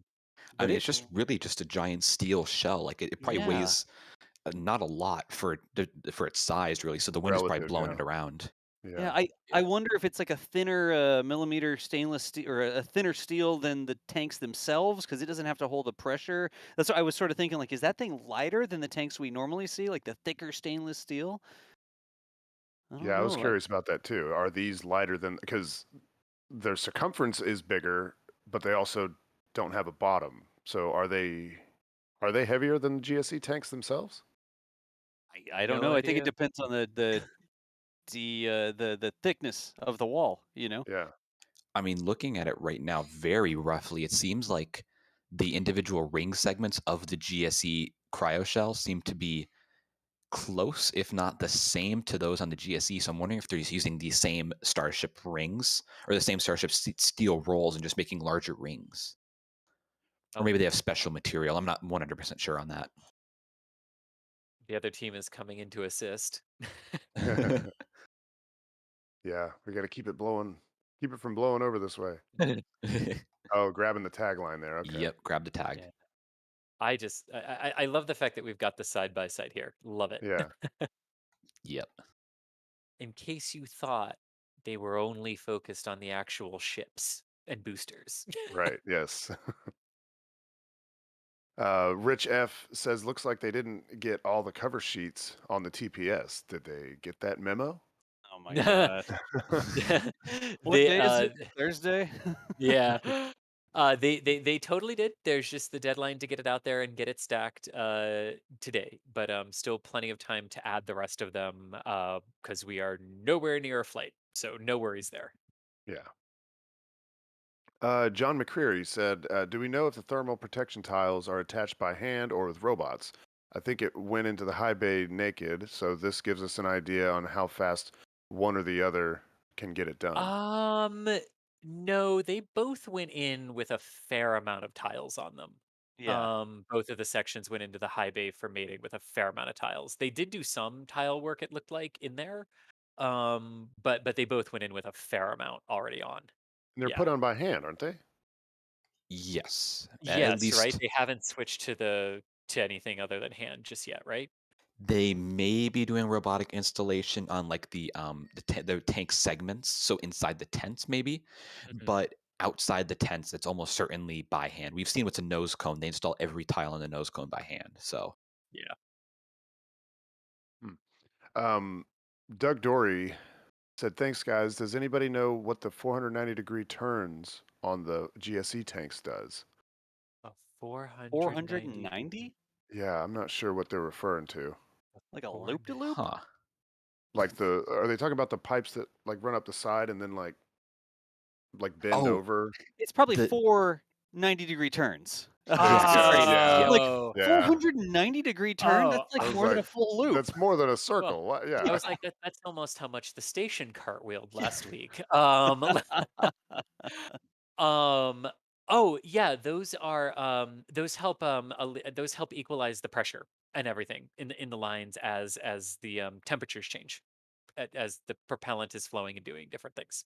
So it's basically just there to keep all the pressures and everything correct. Okay. Yeah. Handles a thermal expansion as Yes, thank things you. heat Yes. up and get colder. Yeah, and so you put it. This is our understanding. It's sort of the best guess, the best information we have. This isn't like the SpaceX engineer has sent us a memo saying here's what they're for. But it allows thermal expansion, so the pipes don't crack or fight against themselves too much. Gives them a little bit of wiggle room, I think. Because remember, these are cryogenic fuels and Yes. oxidizers. In other words, very, very, very, very, very, very cold. Yep. To keep them liquid. Yeah. Is it the kind of cold that would actually burn you if you touched it?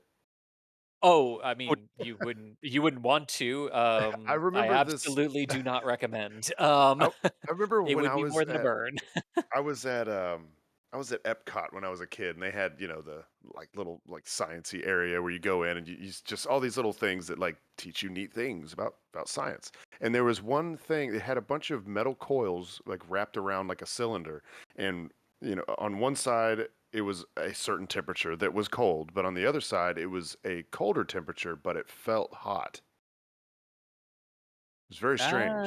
Like a differential sort of thing, huh? It was some Yeah. kind Oh, of okay. weird thing. It's like like at this certain temperature, your brain like thinks that feels warm. It's like it's tricked into thinking that that's actually warm and not cold. It was very strange. Oh, well, it's like your body's response when you start to get really, really cold, you start to think that you're not cold. Right. And Oh, that like and that's Yeah. hypothermia. and Yeah. that's the problem. Yeah, Hmm. exactly. Yeah. Yeah. And look at this. It looks like now that they've got it lined up, they're just sort of letting it go down. So we'll switch back over. Let's over this way for a minute. That is a really good view right there. Mm. Oof. Ooh, ye look at Starship is that. still there. Like Is this Jack or Mary? Who is this? this is Mary. Yeah, this is Mary's Okay. camera. Mary. Yeah. Great view. Yep. It looks like ship 20 is still sitting there. Yeah. I had a panic moment where I was like, "When's the last time I looked at Ship 20?" And I looked back and I'm like, "Okay, good, they didn't Okay. stack it." Like, just so focused on this cryo shell, and you look back and it's halfway through the air. Like,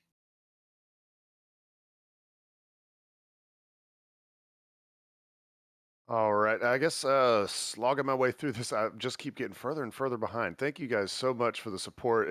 It really means a lot, and we put it to good use working on all those robots out there, and there's data to pay for. There's all kinds of stuff that this money goes towards. So we really appreciate that. Pim Blocker with 20 euros. No comment, just 20 euros. Thank you very much.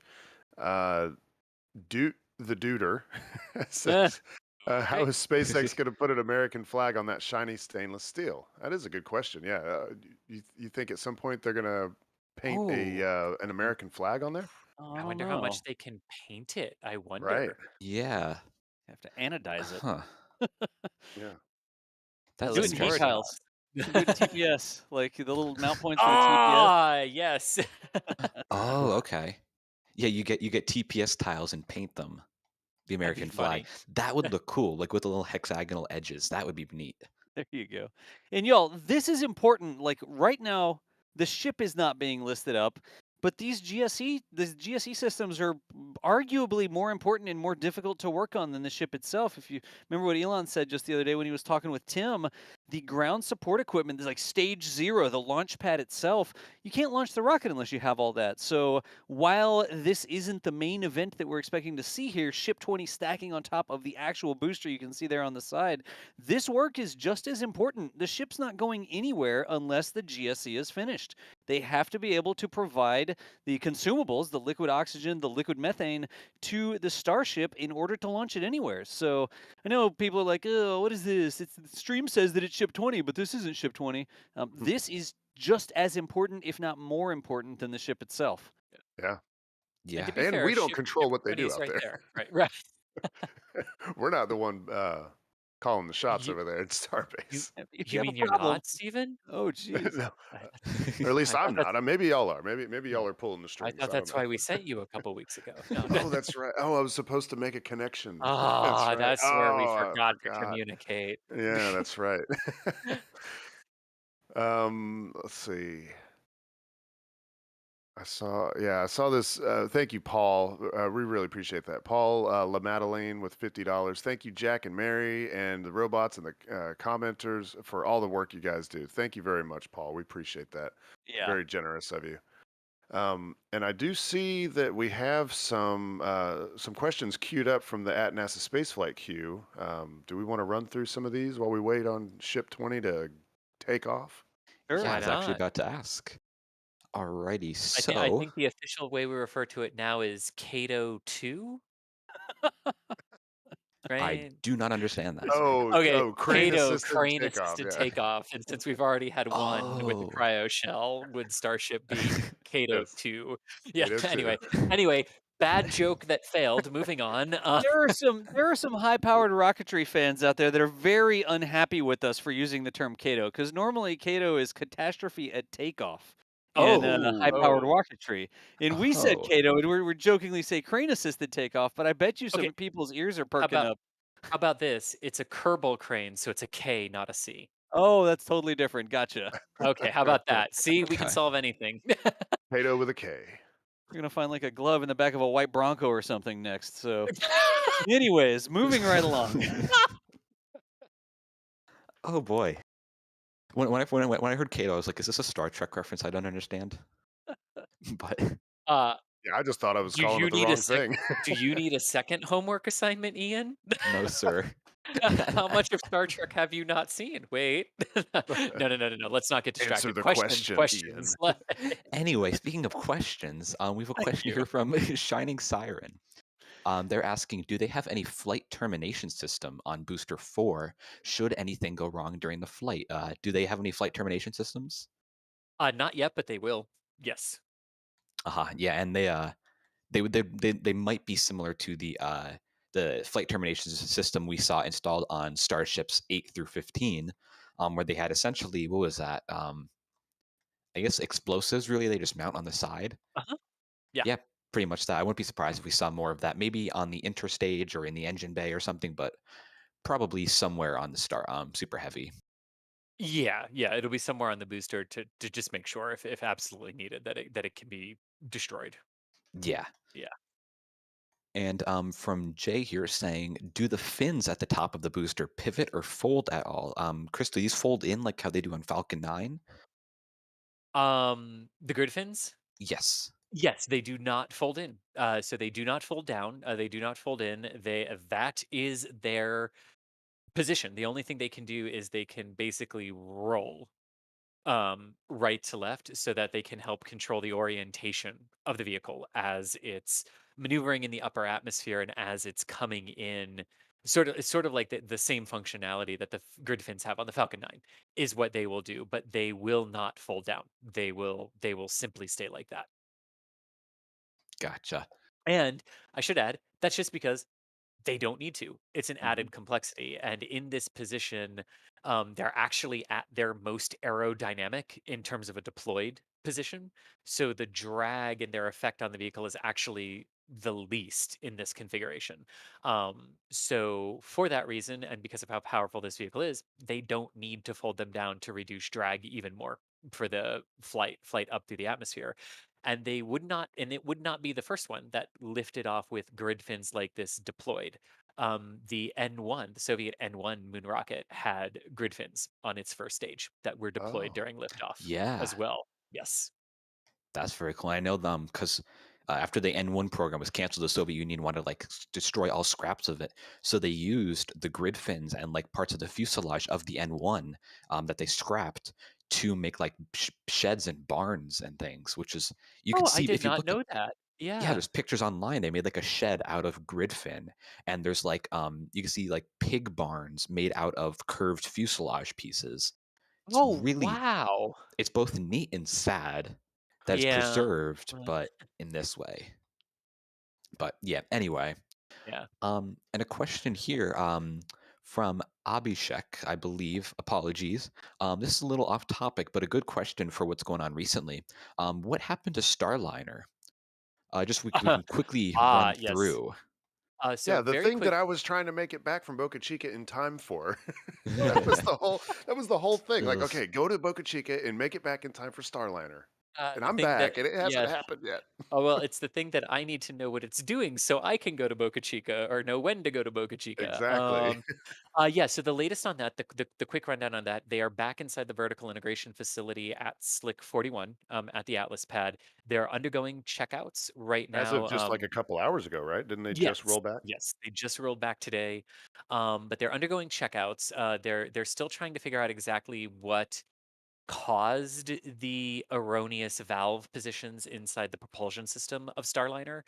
They noticed them after a storm, but it doesn't. But like from what they've said so far, they're investigating exactly what the cause of that was, and there is hope that they can actually come to that understanding and resolution with the data that they'll get with it in the vertical integration facility, because if they can't get the data that they need to clear it, they might have to destack it and go back to the C3PF processing Mhm. facility. The Commercial Crew and Cargo Processing Facility is what C3PF stands for. And that's one of the former shuttle processing facilities in the shadow of the vehicle assembly building over on the Kennedy Space Center side. But that's the current update right now. They are still hoping they can get that data, and that the data that they get will allow them to clear the vehicle for a liftoff this weekend. But there is no firm launch date. There is no planned launch date right now. There is no speculated launch date right now. It's just that they're hoping they can clear it in time to make an attempt this weekend, but there is no launch date right now for Right. Starliner. Right. And if it does push to a certain point, isn't there's going to be some sort of a scheduling conflict with Cargo Dragon, right? Well, that becomes the interesting thing. We have no idea what the specifics are, but the Atlas has a very busy manifest for the rest of the year. The station has a very busy manifest coming up Mhm. as well. So yeah, if this isn't a quick like, okay, we got the data that we needed and we are good to clear the vehicle, we know what happened and we're good to clear and go. Right now, there's definitely that push, but if it becomes a larger issue that they need to destack for, then you're back to sort of what they hit earlier this year, where th- they were originally ready to go as early as March, but the space station schedule just would not allow that. And the Atlas Yeah. schedule just would not allow that. So they ended up in late July. And now you've got interplanetary windows. You've got some big important missions for the US government coming up on the Atlas side. It's going to be interesting if they do have to destack to see where they could get back into the schedule for. But yeah, that's where Starliner is right now. Yeah. Yeah. And a busy schedule for Atlas V is good for me. I love Atlas. From a photographic perspective, Atlas is one of my favorite rockets to Oh, it's an photograph. awesome vehicle, especially since Beautiful. it's usually never in the same configuration Yeah. every Yeah. time it goes up. Yep. Yeah. And Yeah. the launch pad, it offers so many cool angles, and there's like tanks and things you can put in the foreground. There's like hills and stuff you can set cameras on. It's great. I love that pad and I love that rocket. Awesome. That's cool. And a question here from Sebastian saying, "Do we know the size of the hex tiles?" Yes, we know an estimate. About 35 centimeters is the estimated size. So pretty large, about like a little larger than a foot. Um, if anyone uses the U.S. system, Whose foot? sadly. But yeah, the tiles are large but not huge. Are we going to say, Now, Stephen? I said whose foot, but nobody caught it. Exactly. Yeah. But I am curious. You say that the diameter is 35 centimeters. Is that from like a point to a point, or is that like the flat side to flat side? How I is was that wondering measured? that exact Okay. same thing when I was answering that, and I do not know. Okay. Usually, when they give measurements like that, it is a measurement of the largest Okay. part. So, sort of So like when you Ah, point do a to point. computer screen, and the computer screen says like, "Oh, it's 24 inches." Hmm. That's diagonal Right. across the screen. Okay. So yeah. That makes sense. Yeah. okay, and we have from David here saying they have enough tiles and no more. I think that's a nice count. How many tiles are there? They have enough and no more. Wow, that just made your job a lot easier. Thank you, David. I'll post that on Twitter. Hang on, I'll be right back. They My have job is enough. done. They have exactly as many as they need and not a single tile more. And from Kayla here asking, when this actually launches, how high will it go? So I guess what they're saying is like the apogee of the orbiter was the highest point it's going to reach. And I don't believe we know actually what specific orbit it's going into, right? Is that correct? I don't know. I just peeked over and saw that Chris had to go AFK for a second. Aha, gotcha. He had a barking dog. High enough to be above the atmosphere is really all I would say. Yeah, we Um, haven't seen any concrete information about that. But there's people speculating it could be relatively high, like I think 700 kilometers or so, depending on how they choose to fly it. Um, Yeah, so I guess we're gonna have to see really, and the plan is probably still evolving. We're probably good at least several weeks, if not several months out from the flight. So I'm sure the design of the orbit or the trajectory is going to evolve a lot over yeah. the next few weeks. Yeah. And we'll see when we see, because the only thing that we have that anything is even based on was an FCC filing that came out months ago, right? Yeah, that came out months ago, and for all we know, that trajectory could be months old at that point too. Hmm. So Yeah, yeah, that and could just be my understanding is they don't have to be all that specific when dealing with the FCC. It's the FAA that they have to specifically say their flight profile, but yeah. they haven't that document has not been seen yet. Yep, and it seems like yeah, with you said with the FCC, they just need to give a general overview of like, okay, we're launching from here to here. We're gonna be doing this. We're gonna be using these frequencies, and that's it. But with the Right. FAA, because the FAA actually manages the airspace, they need to say, okay, we're flying here to this point, this high up. We're gonna be going through this area on this trajectory, on this time with this specific configuration. They need to give them so many specifics, and for good reason, because you don't want them just saying, okay, we're gonna be launching and the FAA having no clue where they're launching to. Right. So yeah, we'll hopefully we'll find out in the coming weeks as they talk with the FAA, get some potentially some clearances from the FAA. But yeah, we don't know exactly what trajectory it is. Yeah. I'm going to jump over here on Super Chats while we wait on Chris to come back for questions. Greg Sauce saying, thank you for making my workday easier. Well, thank you, Greg, for tuning in. We appreciate you. Robert Donnelly asking about Elon's whereabouts. We don't know. Any sign of Yeah, Elon on site? From his pictures, he always seems to be close for these big events. Yeah, he's probably around. We assume that he probably takes his own pictures, but we don't encourage tracking Elon. That's just that's not our style. We're yep, interested in what he has to say, but we don't necessarily want to publicize where he's at any given moment. yeah, Um, exactly. yeah. Let's see. Brent Stanley can't wait to eventually start hearing the new phrase, we can send a man or woman to Mars, but we can't blank. I Yeah. like that. Yeah, that'll be fun because there'll be something. Yeah. Like Yep. your phone will stop working and we can put somebody on Mars, but I can't call my mom. Lynn Tosh says, thank you for my daily news on Starship. Can't wait for the suborbital flight. Um, Thank you very Same much. here. Yeah, same here. Frederick says, do we have any insight into how SpaceX will transport boosters to other launch sites, i.e., Phobos and Deimos? Ooh, what do you think, Ian? Do you have any ideas on that? Well, I believe Elon has said they are going to bypass transporting by just flying them there. So you just launch a starship to Phobos, no problem. Launch a starship to Deimos, launch a super heavy, or I guess you'd want to want to launch a full stack there. But Hmm. that seems like that's their approach. Is just we can launch it, so why not just launch it there? So, okay, so they do like an orbital flight, and in that orbital flight, the booster goes ahead and lands on Phobos or Deimos, and then what? The ship continues around, and then like one of the next passes will enter and then come and land on one of the platforms?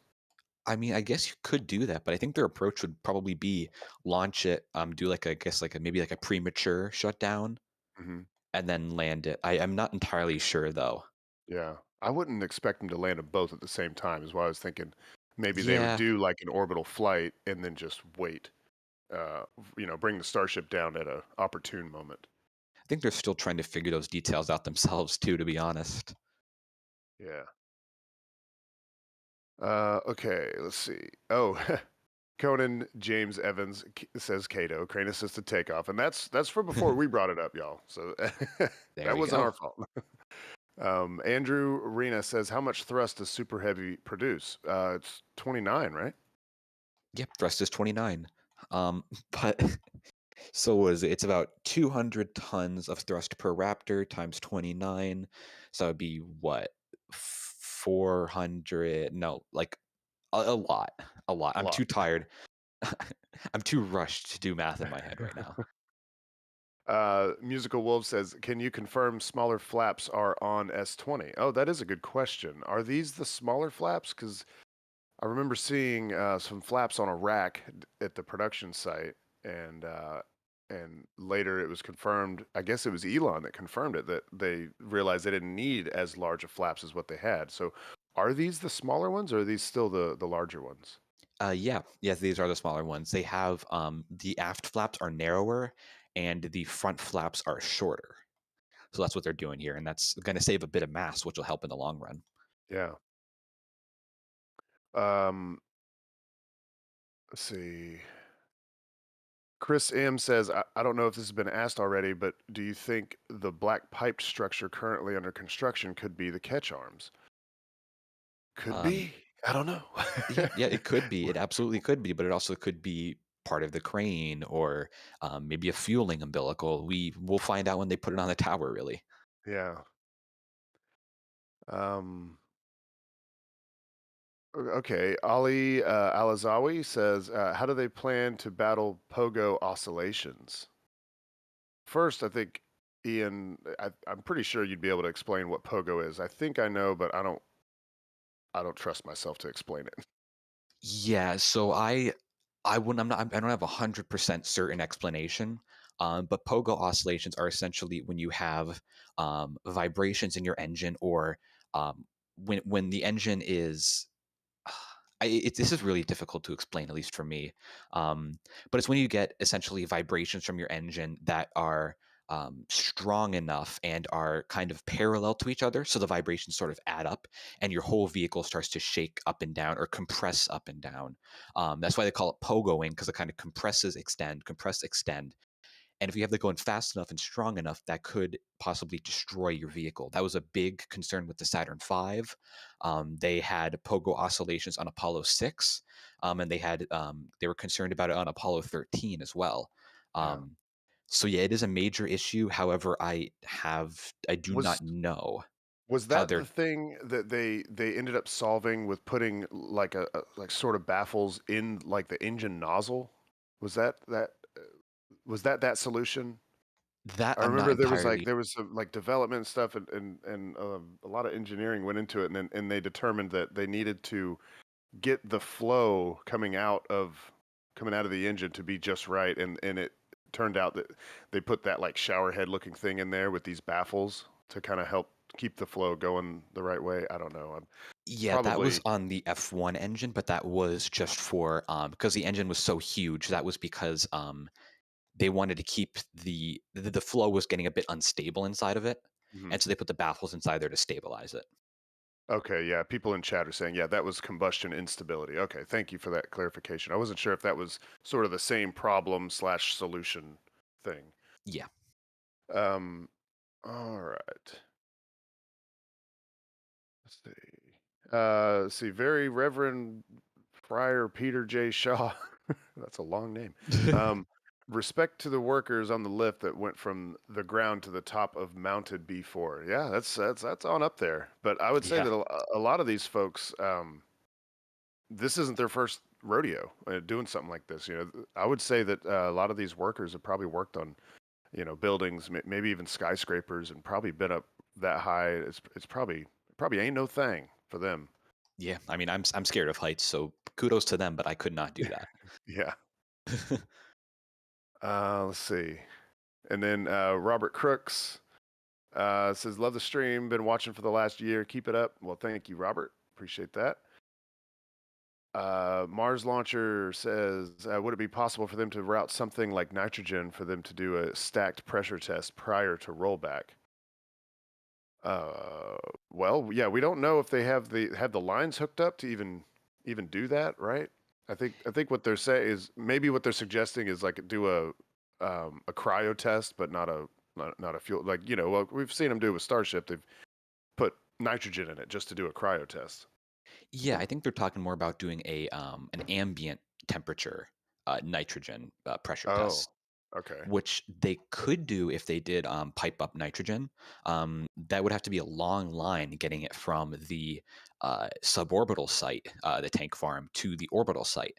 But I guess they could do it if they really wanted to, but we'll have to see how far they want to test this during its stay at the pad. Yeah. Let's see. Ralph Hampshire says, "Hi from Cornwall, UK. Shout out to my girlfriend Emily, who hates this kind of stuff."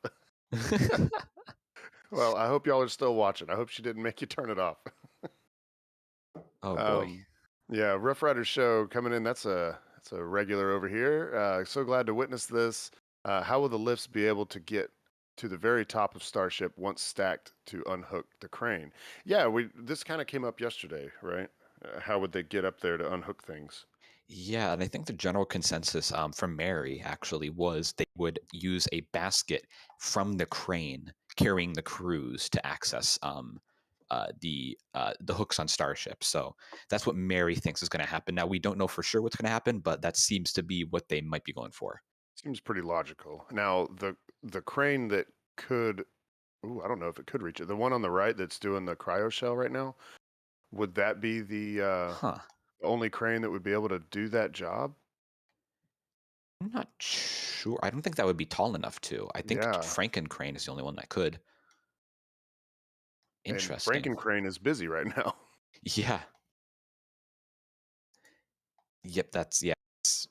Franken Crane's the only crane that probably could reach that, unless they put an extension on the yellow one, which I don't know if they would even bother doing that.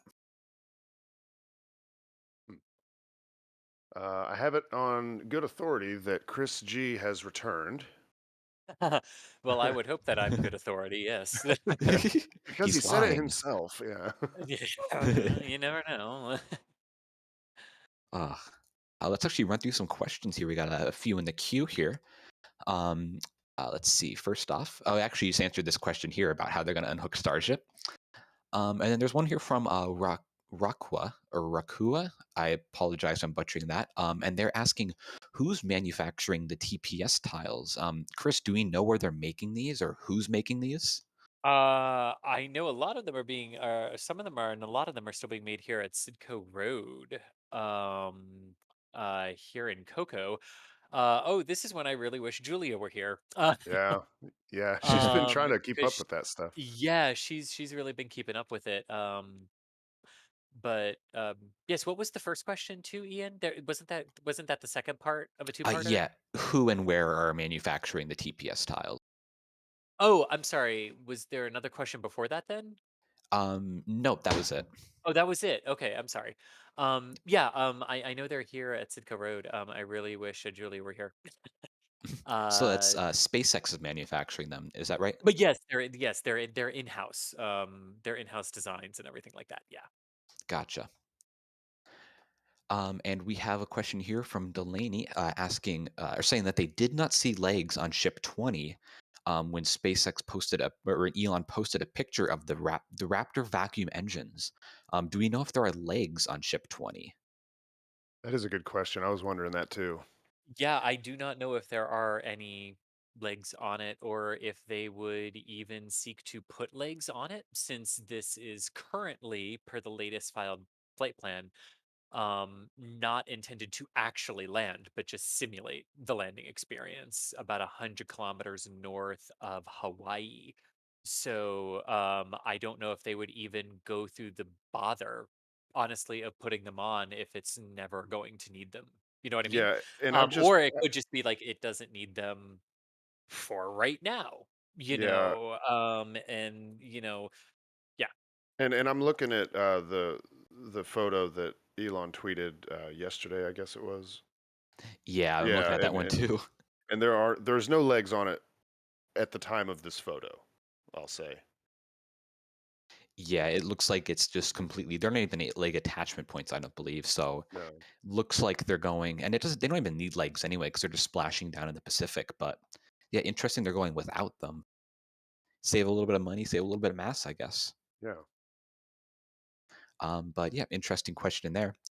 And let's see, Lime Juice is asking, is there a big patch without tiles on Ship 20 because they've run out of tiles, or did they just simply not have time to add them on? What do we think? Did they run out of time, or did they just run out of tiles? Maybe. Well, so we know that there was an internal deadline that Elon had to have this stacked by August 5th. Today is August 5th. If I had to guess, they put as many of them as they could on before they had to roll to meet the stack deadline. That would Gotcha. that would that would be my guess. Yeah. Yeah, and like as you can see on the screen, there are a lot of missing tiles, probably several hundreds of tiles missing. So yeah, a bit of a way to go on that for sure, but it is still very cool to see them mostly done. I'd like to say Yes. that at least. As I've been fond of saying today, Ship 20 is doing its best Columbia delivery impression today. I saw a Yes. comparison picture on Twitter. I'm like, yeah, that does look an awful lot like that. And Yep. for those that don't get that reference, what are Yes. you talking about there? Yeah, so the shuttle Columbia, when they were delivering her to the Kennedy Space Center in early 1979, from Palmdale, where she was built, didn't have all of the tiles on to begin with, but they had a good chunk of them on. And when they started down the runway on the back of the 747, a whole bunch more of them just started just zippering off the side of Columbia. And that's when they realized that the adhesive that they had planned to use was in no way strong enough.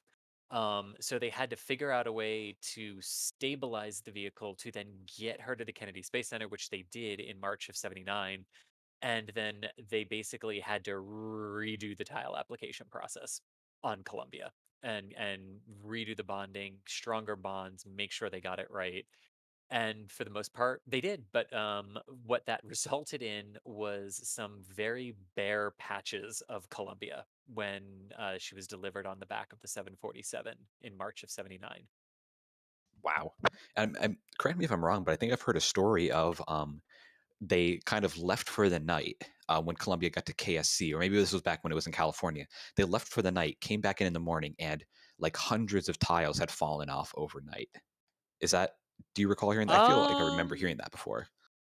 I don't know. I have to be honest. You are the first person I've heard that story from. So Huh. I can't comment on it. But I know they were definitely having issues with them. Interesting. Yeah. Gotcha. Yeah, another one of my favorite stories with the tiles is when Atlantis landed in California after one of the post Columbia flights. I think it was STS 117. All of the tiles on the shuttles and the thermal blankets and everything had to be waterproofed. Like they had to have waterproofing injected into them so they would not absorb water out on the launch pad if they got rained on before flight. And all of that weatherproofing would basically burn off during atmospheric reentry, and they would have to redo the process in the flow. And it was one of those rare moments when it rained at Edwards Air Force Base. And she was caught out in a torrential rainstorm. And when they flew her back to Kennedy and got her back in the OPFs, they basically had to treat it like a reptile and put heating lamps around it to dry it out Wow. before they could do the weatherproofing for the next flight. So, yeah, hopefully tile technology has come a long way. Yeah. Look, yeah, hopefully. I mean, it looks like they are mounting these sort of on brackets, though. So hopefully they don't need to deal with that. Yeah, well, I mean, and I think that's part of the thing that we talk about a lot, right? The lessons that we know have been learned from the shuttle program in terms of reusability, right? And we've narrowed even down to the TPS. We've narrowed that down to right, make them as uniform as possible, so it's plug and play wherever you can. Really Yep. cuts down on turnaround time if one gets damaged and needs to be replaced. We've talked about that too, but the manufacturing process for tiles has also advanced. I mean, remember the shuttle was using manufacturing processes from the 1970s, and just because it flew to 2011, right, doesn't mean that some of those core underlying principles of how things were made changed.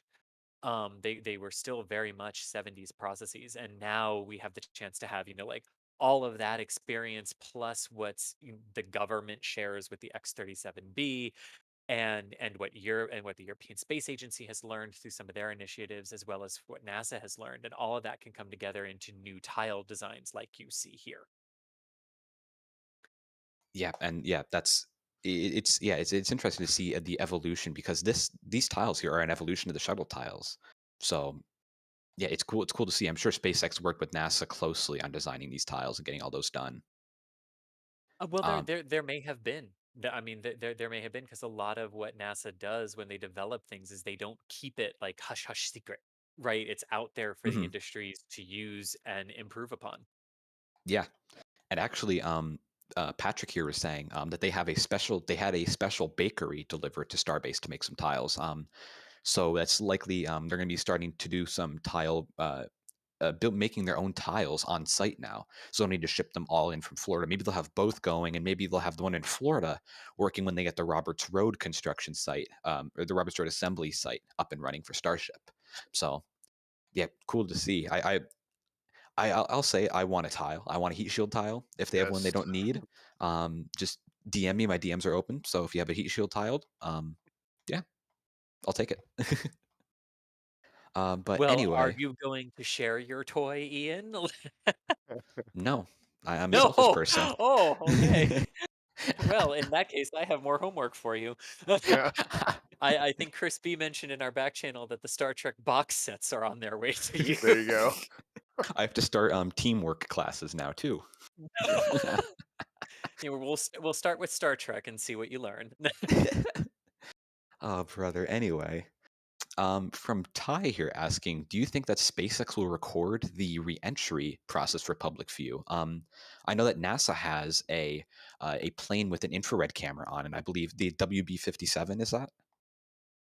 I think So they can request the WB-57. yes. And I mean, NASA does have some, right? I mean, like if SpaceX requests the use of it, right, and how that all works, certainly NASA has some investment in that because Starship, as the previous administrator Jim Bridenstine said, if this system is what it says it will be, we can't ignore it. NASA can get some really good data themselves, right? And SpaceX could have some. So yeah, I mean that's a possibility too. Depending on line of sight, it is possible in certain reentry configurations to maintain line of sights to satellites up in orbit. And, I'm thinking specifically of when Orion did its engineering flight test back several years ago when it launched on the Delta IV Heavy. And they shot it up and back down to simulate lunar reentry velocities. NASA had live views of the reentry out the capsule window. And my memory is that there was either no interference in the communication signal or very, very little.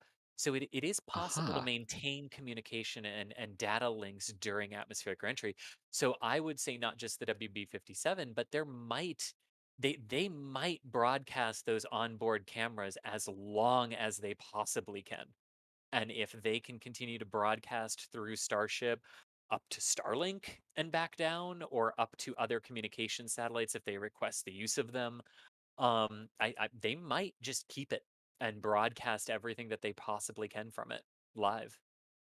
Yeah, and actually, you're speaking of broadcasting. I remember on SN15 they had a Starlink dish installed on the side, and Tufa here actually brought it up. Is there a Starlink dish on Ship 20? And I don't think we've seen one. Oh, I don't No, think I I've don't think seen so. one. No. I, I Yeah. th- I'm gonna grab Elon's Twitter real quick, but yeah, I don't think there is one because I was thinking they would have one, so maybe you can have if there's a satellite behind you that you can maybe get a line of sight to get some entry data. But I'm gonna look here at the Yeah. image real quick, and I Yeah. don't see one. Right. And now remember too, right, for what we've talked about, there's a lot of testing that's left to be done, right? Like there's still fueling tests, there's still static fire tests. There's still a lot of time to put things on the vehicle that aren't necessarily there right now, right? Ian, like you've been fond of what exactly is you call it the minimum necessary configuration for specific tests and things like that? The minimum viable product, yeah. There you go. Yeah, minimum viable product. So yeah, I haven't seen one, but that doesn't mean it might not necessarily get one later on as the testing Yeah. campaign continues here. Yep, and yeah, I'm sure it would be helpful to have like a backup to get some data down.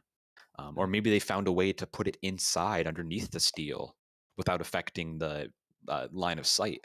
Who Yeah, knows? I'm not sure how that part of the design is progressing. Yeah. Yeah, exactly. And here from Kevin, actually, we're talking before about Frank and Crane having a crew basket. They said that there is a second hook on Frank and Crane. You can actually see it up on the top. There is, Oh, so it does yeah. have two hooks. That is a good point. I wonder if it's far enough out of the way that they could pull up a basket without scraping up the side of the booster and the ship. You know what I'm Yeah, saying? yeah, that's I do. Yeah. interesting. I don't know if there's enough clearance there. That's a good point as well. Yeah. Huh. Interesting. One of those Uh, we will see when it happens. yeah, Oh man, exactly. I think we could just make a shirt of all the times we say, "Huh, interesting." Dash the NSF team. Like, Or you have just like it's a script where it's just Chris, huh? Ian, huh? Steven, interesting. Yes. Like with the script font, typewriter font. Yes, exactly. Ugh. Love it. Oh, brother. But yeah, and I'm sure like they'll have something, maybe even just a drone out there to capture like maybe Booster 4 touching down because there's gonna be something to see. Maybe they do a landing burn. Oh. I mean, we've seen it. Yeah, We've having seen it with the drones out at drone ships. sea. Yeah. Well, They yeah. could, I mean, they might. I mean, they'll be out there. They'll want that video footage. oh I'm yeah. sure as well. But oh, that's a good point too. Yeah, if drone footage, haha, that would be so Hmm. fun. Hmm. Yeah, well, they did the chase plane for the which it ended up being the first successful drone ship landing, Yeah, right? that's NASA, right. I Yeah. think it was NASA that actually sent that because Yeah. it was a CRS mission, so they were sending cargo to the space station. So, NASA is obviously interested in how they're landing these boosters, so they actually sent out a chase plane, and that's how we got such great Oh footage of yeah. that first landing. And I Yep. remember running back inside because I was like, I want to see this. I want to see this. I want to see this. It, Yeah, I oh remember yeah. when that view showed up, it was like, oh my gosh, they've got a plane out there.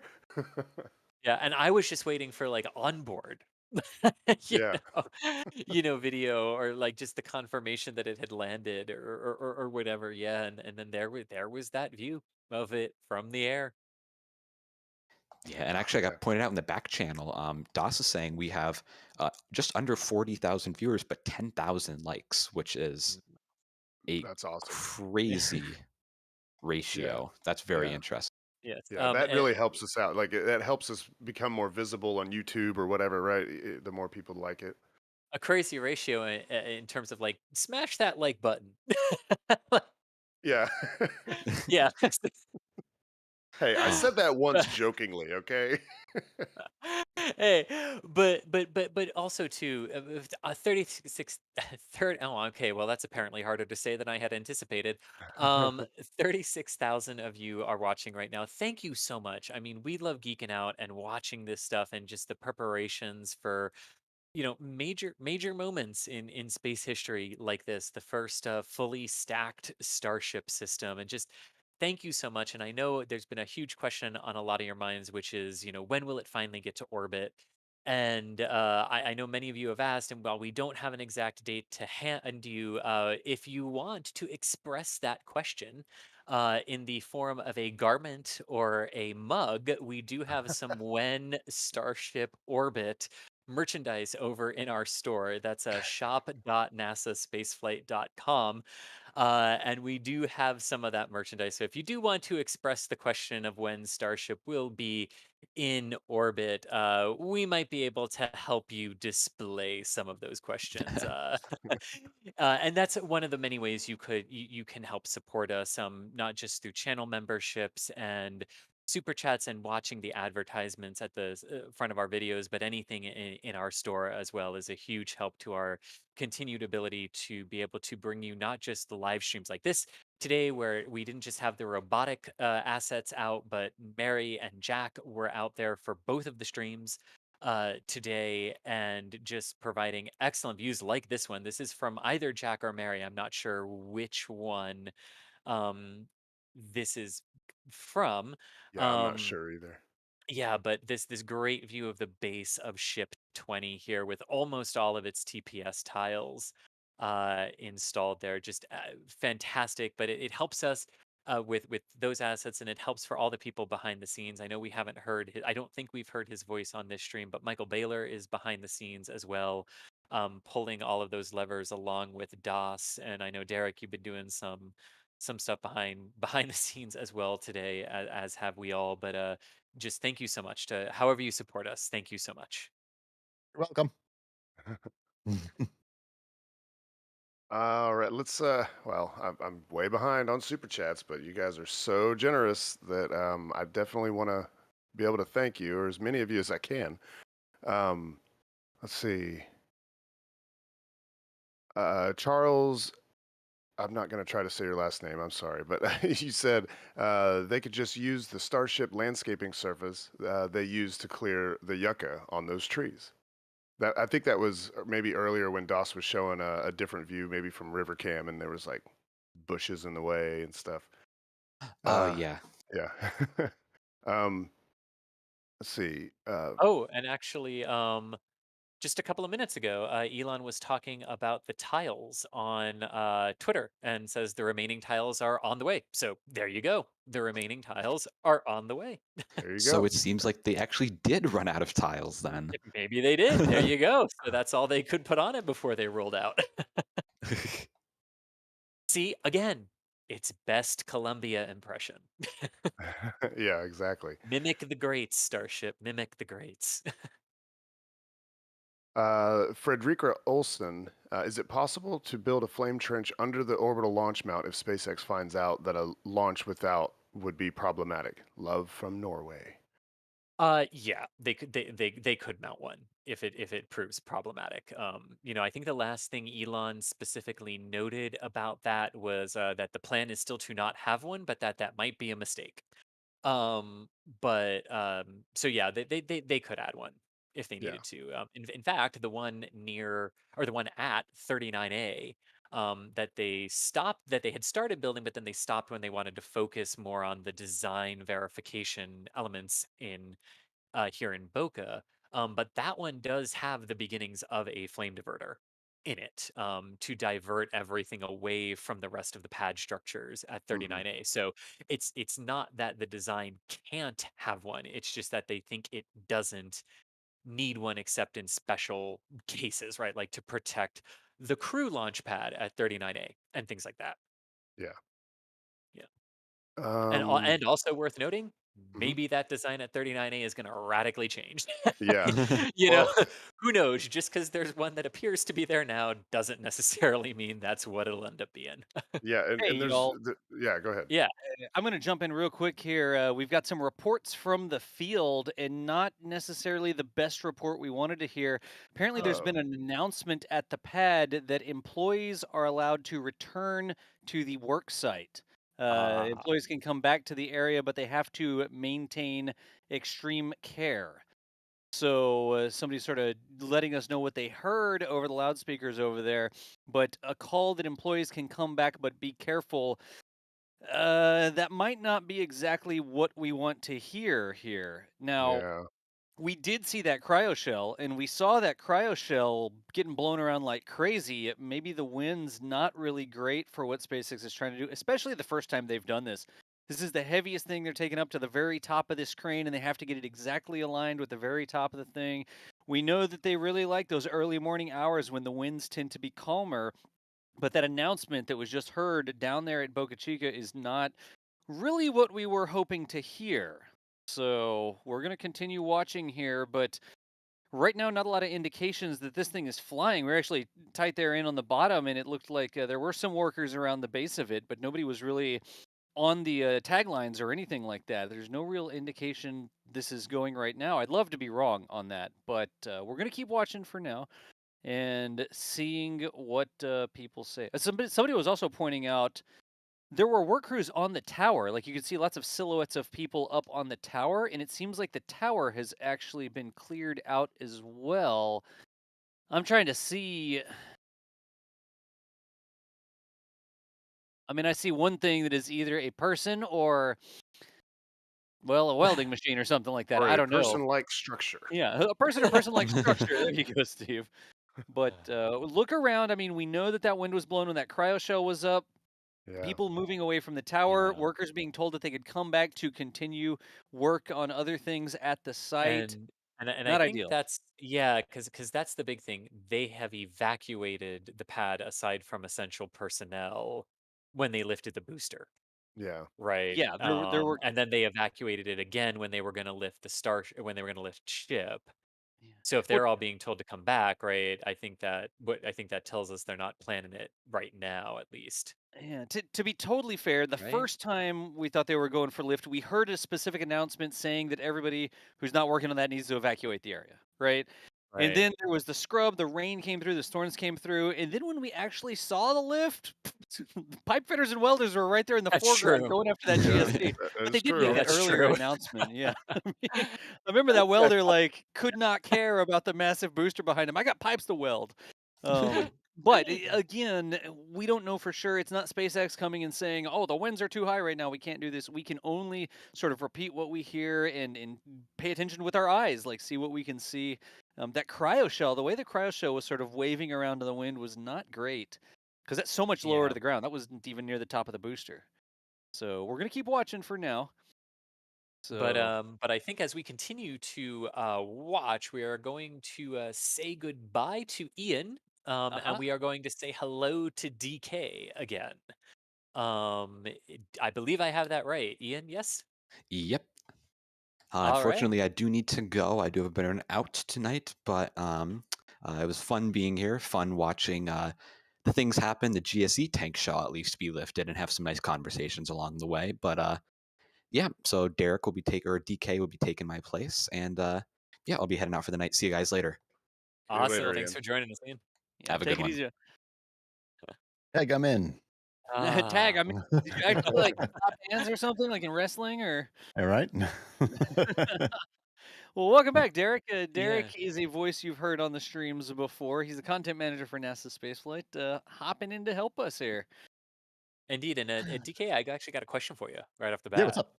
Mhm. How did your Kerbal stream last night go? Oh, Oh, minimal deaths. minimal. Just Hmm. one. Listen, and it wasn't even my fault. I don't recommend re-entering a rocket sideways for what it's worth. Oh no. Ah, I mean, I think I've spotted where it went wrong. Yeah, it's not nominal. Yeah, not nominal. Yeah. Yeah. Oh, very true. Very true. Well, we Ah, can let's see. I can y- keep hitting some super chats. I'll try yes, to find the please. ones with questions. Let's see. Um, oh, this is actually a good one here. Rick76. What do you think the ratio of boosters to starships will be? Like Ooh. how many boosters versus Ooh. versus ships? Wow. Is it a 1-to-1? Or I mean all we Well, I can do is mean, speculate at this point, really. theoretically, it shouldn't be 1-to-1. If they want to be able to reuse the boosters in less than an hour, you would have more ships than boosters because some ships are going to Mhm. be doing prolonged missions. Right. Or there, but I honestly, that's about as comfortable into the answer as I feel like going. And I totally messed up two of those words. That's about that's as far as I feel as like going into that question to be Right, comfortable. right. Because yeah, there's really no way to tell, but yeah, great question. Yeah. Um, oh, here's one. This one we do get kind of frequently. Chris Delaire says, "Can the Raptors be refurbished after a saltwater landing?" And I'm supposing they're referring to the landing that will happen after the first orbital flight.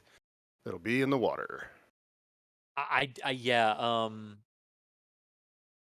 saltwater is very, very, very corrosive to engines, and they're not made to land in the ocean. So Hmm. I don't know what the cost benefit analysis, like you were saying, would be. Like, would it even be worth it? All we know is that the flight plan that was filed, and the most recent one that we have, shows that both booster and ship for that first orbital flight will be ditched into the ocean. Yeah, They'll each attempt like nominal return trajectory. So like the booster per that filing will fly its return to launch site trajectory test. But instead of targeting the launch site at Starbase, it will target 20 kilometers offshore right. of Boca Chica, and the ship will be placed into a suborbital trajectory at basically orbital velocity, so that it will naturally come back in over Hawaii. Well, not over Hawaii, 100 kilometers north of Hawaii. And it too will attempt to do the landing process, but not actually like land on land for a recovery. So Yeah. I've got a question about that. Yes.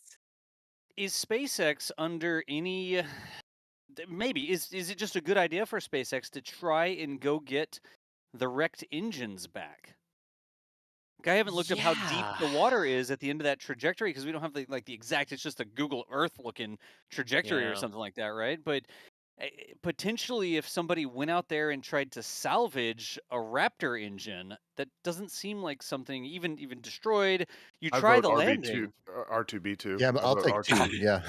Yeah. Oh, yeah. Okay. Okay, But so we have the one everyone wants for covered. Good. Yeah. I'm not saying you should call dibs. I'm saying that, like, I wonder if that's important.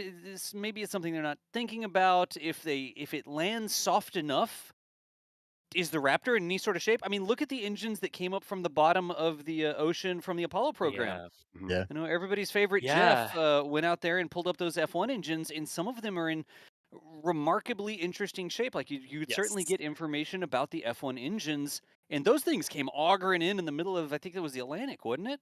Yeah. But I think that's actually the answer. That actually provides part of the answer to the question. Okay. Is no one really seems to care. Um, NASA at the height of the Cold War, in a race to the moon, NASA didn't try to go grab the F1s from Apollo 4 to keep the Soviets from trying to go down and photograph them or anything if they had survived in any manageable, or understandable configuration. Uh, no one really seemed to care. And then there was just sort of the like, oh, Bezos wants to go get them, and it's like, oh, can he do that? And Yeah. NASA said, well, they're still technically ours, but sure, if you want, go get them. So he did. Yeah. I mean, I think that's part of it. They still belong to SpaceX, even though they'll get ditched. But nobody really seems to care. Yeah. I really And, wonder, and, like, and also, these are version 1, right? I think Elon also said version 2 is close or something like that to starting or something like that. I think we were yeah, saying on a yeah, stream he did. yesterday. Yep. So maybe that's part of it too. But no one really seems to care. Yeah. I hope they don't end up on eBay or something like that at some point. Like, I wonder, like, Amazon. maybe we didn't have the tech to recover them at the time, but now I wonder if the technology to do so is a little bit more available, like the deep submarines Well, and that sort of things, the remote operated vehicles and cameras and that sort of Yeah. thing. This also True. maybe is a little bit more telemetry on it, so the location may not be completely unknown or there. I don't know, like, I don't wanna be all tin hat, tin foil, stainless steel hat. I don't even know what I'd have to wear. But, I just wonder, like, if you successfully touch it down, we've seen a Falcon 9 booster just bobbing along after a soft water landing. You know what I mean? And they Yeah. actually had to Right. go out there and do a strafe run to sink the thing. I wonder if that's I don't know. I just think about it, you know? Huh. We'll see if they do a soft water landing. I wonder, can you imagine like a tugboat tugging a Starship back to Hawaii? be awesome. A tugboat or Uh, well, 2. if that Yeah, right? happens, any Nuts. NSF viewers in Hawaii, please be in touch. Yes. Well, look, if we get shots of a Starship floating off the northern coast of Hawaii and it is good to go, and we hear that they're sending out tugs to recover it, dibs on Hawaii. Y'all can have whatever booster engine you want. I'm going to Hawaii. We'll live stream it. Okay? Okay. Yeah. There Yeah. we go. We have our Sound fair? plan. Okay. My wife might have to go with me. I'm not sure if she'll let me go. So just in the budget there, Chris. I don't know if we can put that in. Anyways, Yeah, I'll line item that in. Yes. there you go. Why does Doss's ticket cost twice this much?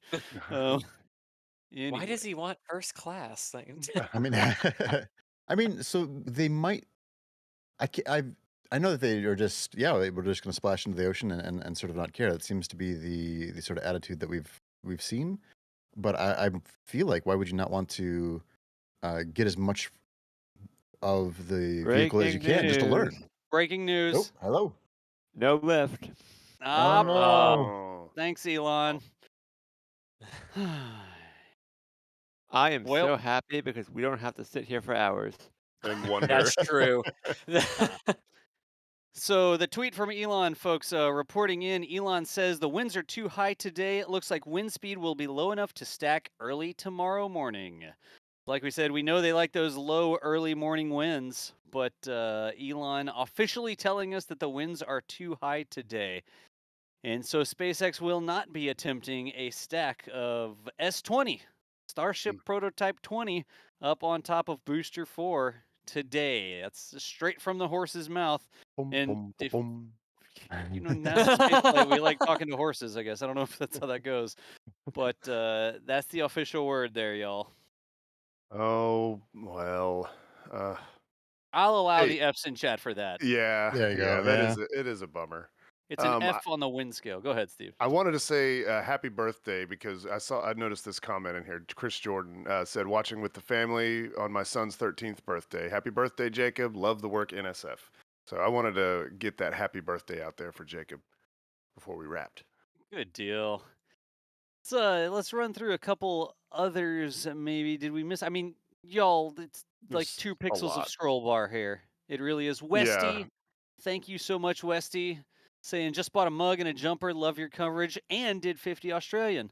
Thank you so much very for the nice. support, Westy. Thank you. Y'all, Mars Launcher, Joss Hooper, Eric Jacobson, Well Kev, let's see, Carl Robinson, Ellen Van Essen, Jerwaz in there. That's a name we've seen before. Appreciate you, Jerwan. Proton Jinx, William Contino, Ashley Paul Charles with Daniel Vasquez.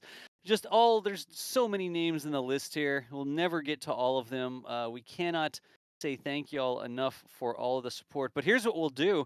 We'll continue the coverage. With y'all's support, we will continue these live views. We will continue to bring you the news of Starbase and all sorts of other spaceflight activities as they happen. And for now, even though that official tweet from Elon means that we're going to cut I almost said it again, Jack and Mary loose so that they can get back into the shade, into the air conditioning, and a little bit closer perhaps to the beer cooler. I think that we'll keep an eye on what's going on here today. I don't know. What do y'all think? I think that's a fantastic plan. Yes. Good deal. So, folks, I'm going to give the all clear to both Jack and Mary there and allow them to start packing up their kit. However, the cameras, the robotic cameras that are out there, part of Starbase Live, they're going to keep going. This is the view from the beach. We've actually got a couple of views out in that direction, and you will be able to see all of these cameras continue on Starbase Live, the NASA Spaceflight 24/7 stream. We keep those cameras rolling. We switch back and forth. We zoom in and out. We hang out and chat like that. So let's make sure if you want to keep watching, you want to keep chatting, hanging out with space fans, you don't have to be disappointed. That Starbase live stream is definitely going to continue. Mods, if we can't get some links to Starbase Live into chat there, that would be a huge help. So if you want, head on over to this stream right there. That'll get you to Starbase Live. Let's go around the horn real quick. And Michael, is the other thing set for shutting this down? On the stream Yes, today. everything is good to go. Thank you. On the stream with us today, you heard the voice of Chris Gebhardt. Chris, appreciate you. Indeed. Thank you, Das. All right. Also, DK joined us right there at the Yeah, end. just in time. Just in time. It's not my fault, I promise. we got to have you at the start of the stream because it's always Yeah. good luck to have you at the start of the stream. We Oh, appreciate jeez. you. Appreciate you, DK. Also, Steve Marr. Steve, Space Coast Steve, thank you. Yeah, glad to be here. And we had Michael Baylor in the background Yeah, as well. who is once again too slow with the buttons. The problem is okay. when the stream ends, I have to update Starbase live stream. I have to update the ticker. I have to update the pinned Lot of comment on Starbase Live. Yep. So many things. So And then post apologies that for you've done that stuff in the back channel. Like, okay, I've done this, I've done this, I've done this. There's like a checklist. It's almost as bad as a launch, y'all. Anyway, thank you all for Anyways. tuning in, and see you over on Starbase Live. We'll be hanging out in chat ahead of tomorrow's lift. Yep. And hey, folks, do not forget the folks out there in the field. We're all here. You're in your living room. It's air conditioned. You're comfortable. You're sitting down on the couch or whatever. Steps away from your refrigerator. Mary, Boca Chica Gal, and Jack Byer, both out there in the sun today, bringing you the live views. Massive, massive, massive thanks to both of them out there recording and sharing what is going on so that the rest of us can enjoy it from the comforts of our homes. Cannot say thank you enough for their dedication. But for now, folks, we're going to go ahead and leave you with Starbase Live. It'll just automatically hop in here if you have autoplay on. And shutting down the live commentary, my name is John Galloway, and we will see you nerds later. See you over on Starbase Live. Chat with us there.